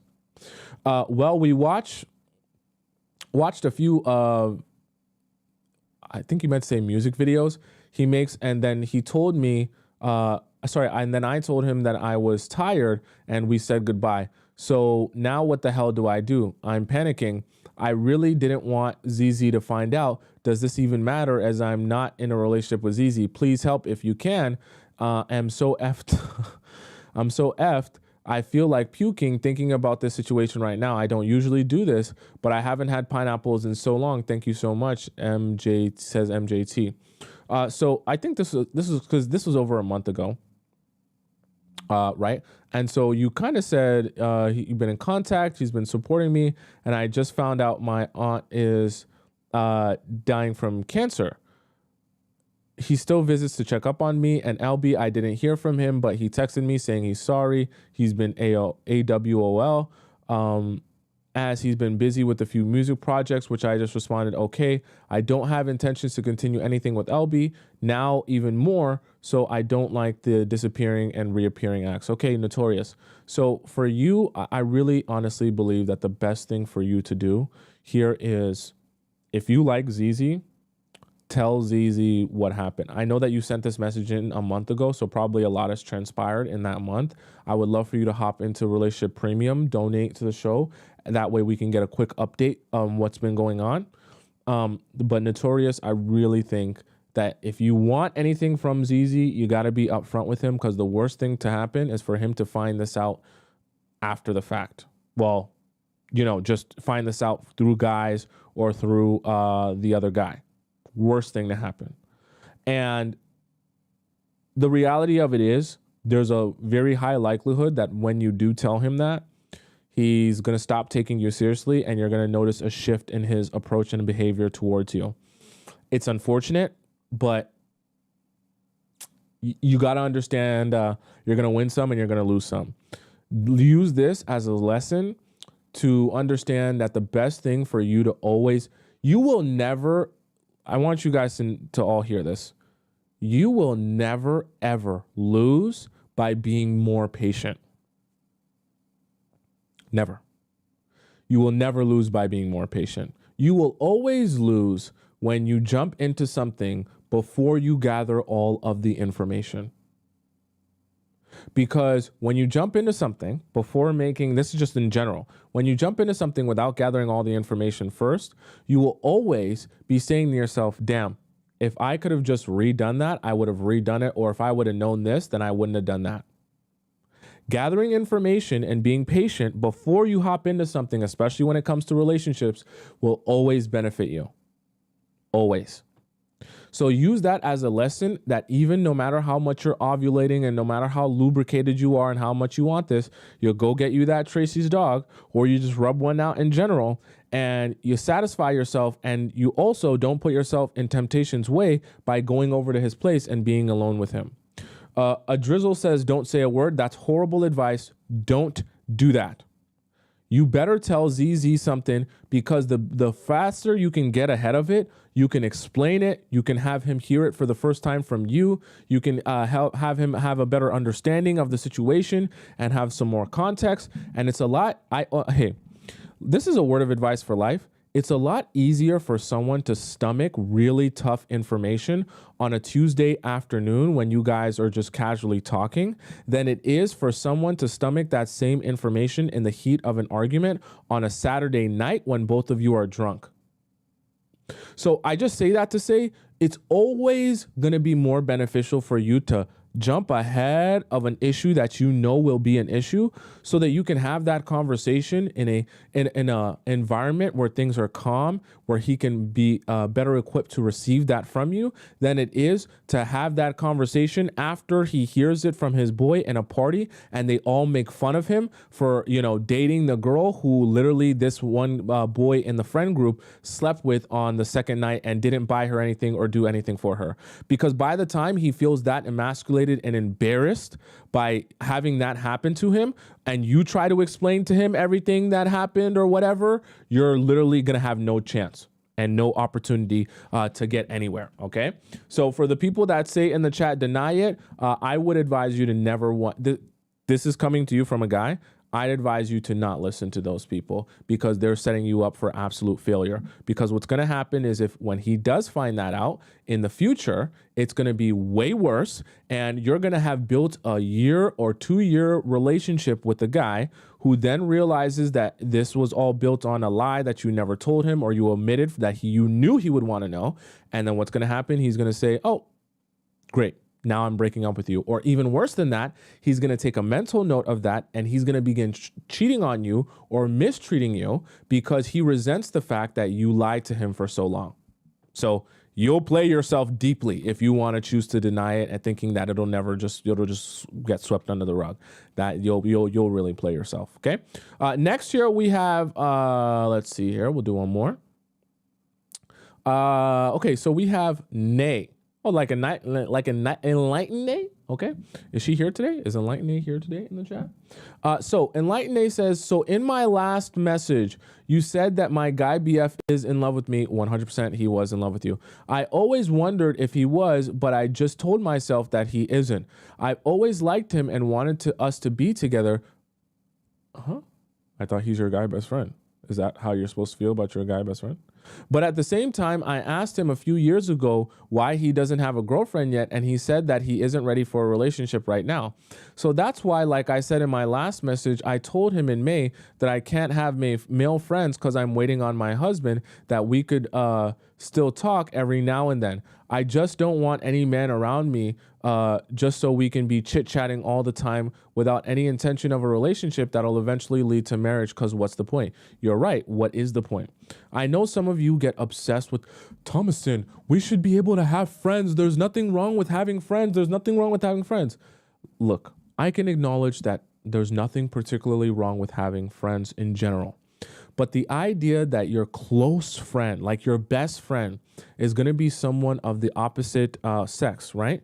That you guys are such close best friends that you talk every day, hang out all the time, tell each other everything, confide in each other. Like at a certain point, it becomes like, well, what are we actually doing here? Because if we're having the emotional intimacy of a relationship, but we're denying it being a relationship, well, what's actually going on here? Does one person want a relationship and the other person is not ready for one?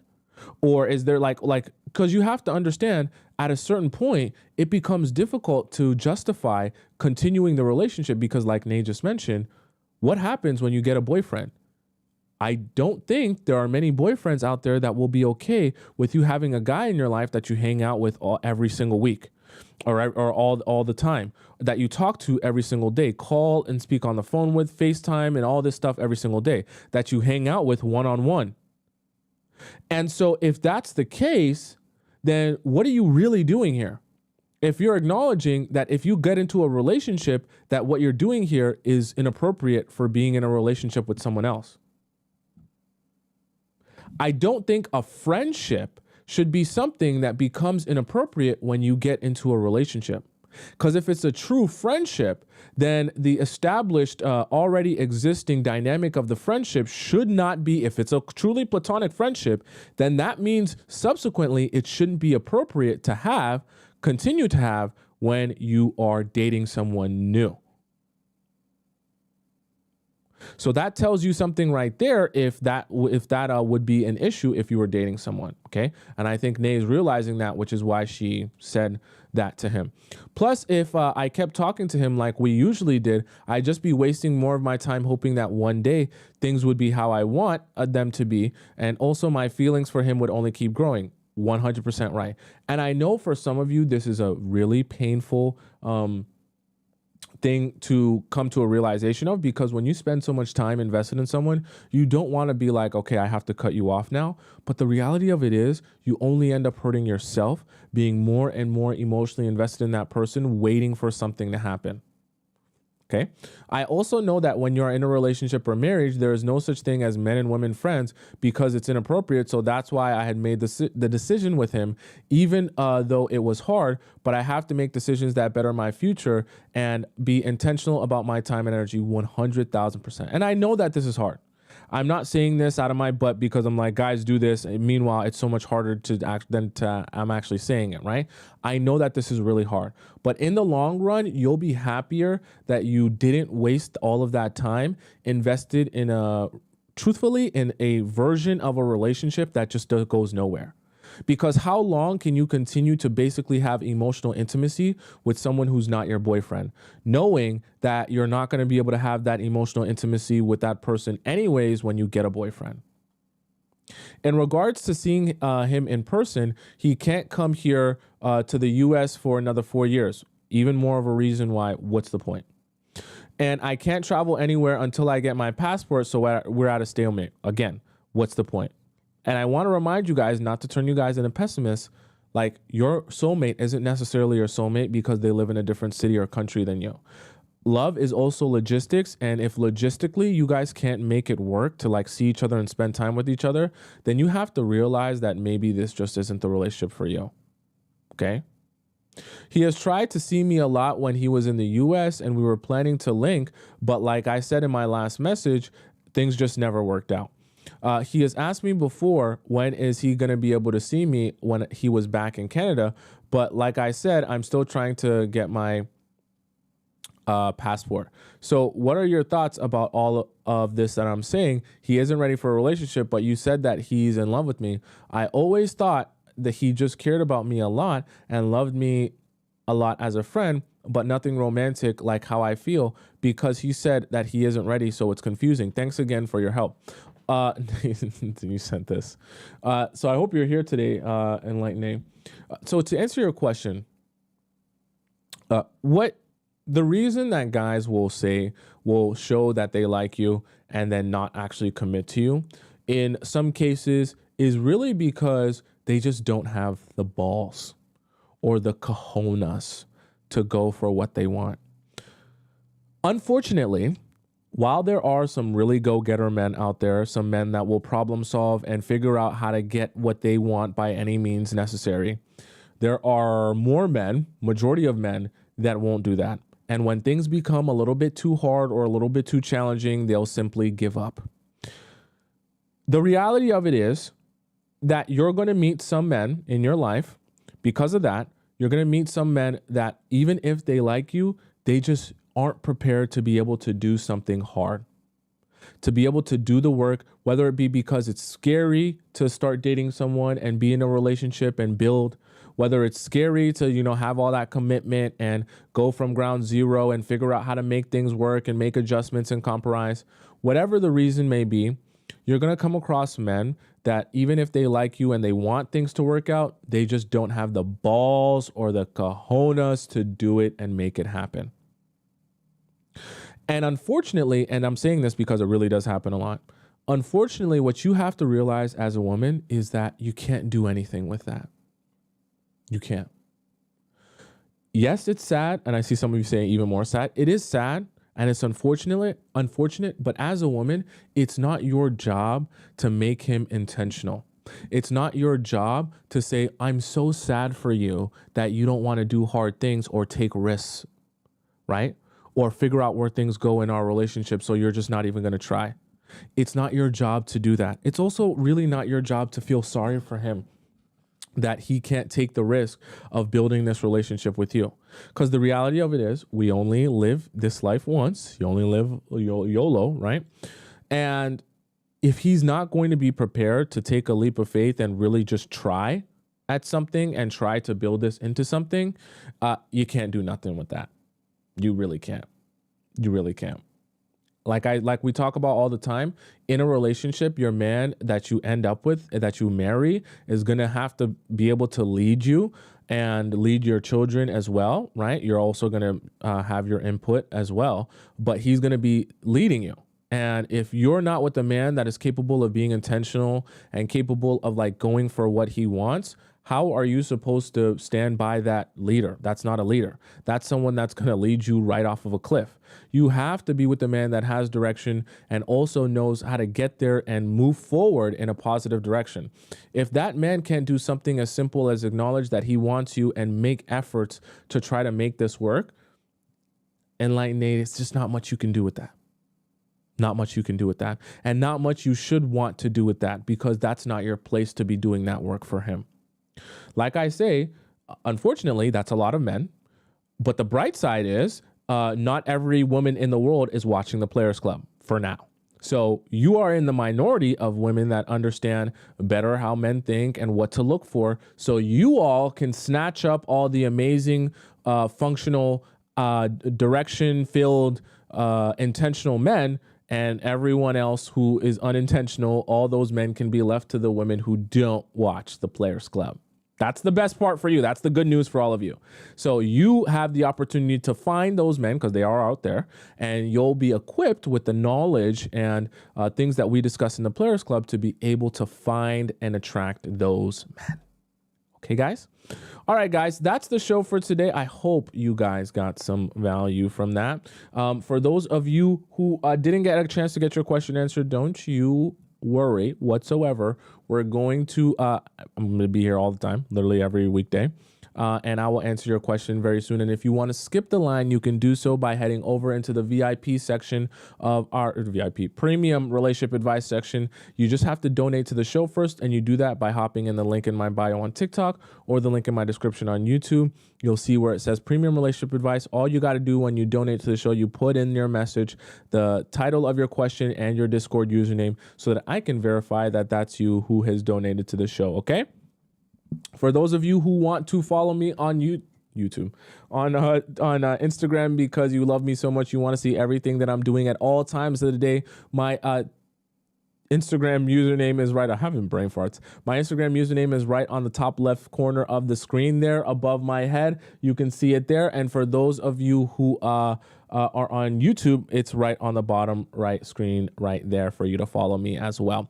For those of you who are on TikTok and you want to rewatch the show because you came late and you missed some parts of the show, you want to rewatch it, it's all available on my YouTube page because I'm live at the same time. You just type in my name on YouTube above my head on the right side of the screen, and you'll be able to go in the live section, and then you'll be able to see this show along with all the other live shows that I've ever done in the past. And the best part is you'll have the YouTube and the TikTok live chat chat embedded in the video so that you never miss a moment of conversation that's happening in the live stream. Okay. I am here every weekday, Monday to Friday at 4 p.m. Eastern Standard Time exactly. So if you want to look out for when you're going to be able to catch me again right on schedule, it will come at 4 p.m. Eastern Standard Time. So you got to figure out what time that is in your time zone. Okay. Until then, arrivederci, au revoir, hasta la vista, adios, goodbye, bon voyage. And I will see you again tomorrow at 4 p.m. Eastern Time. I love you so much, so much. Have a great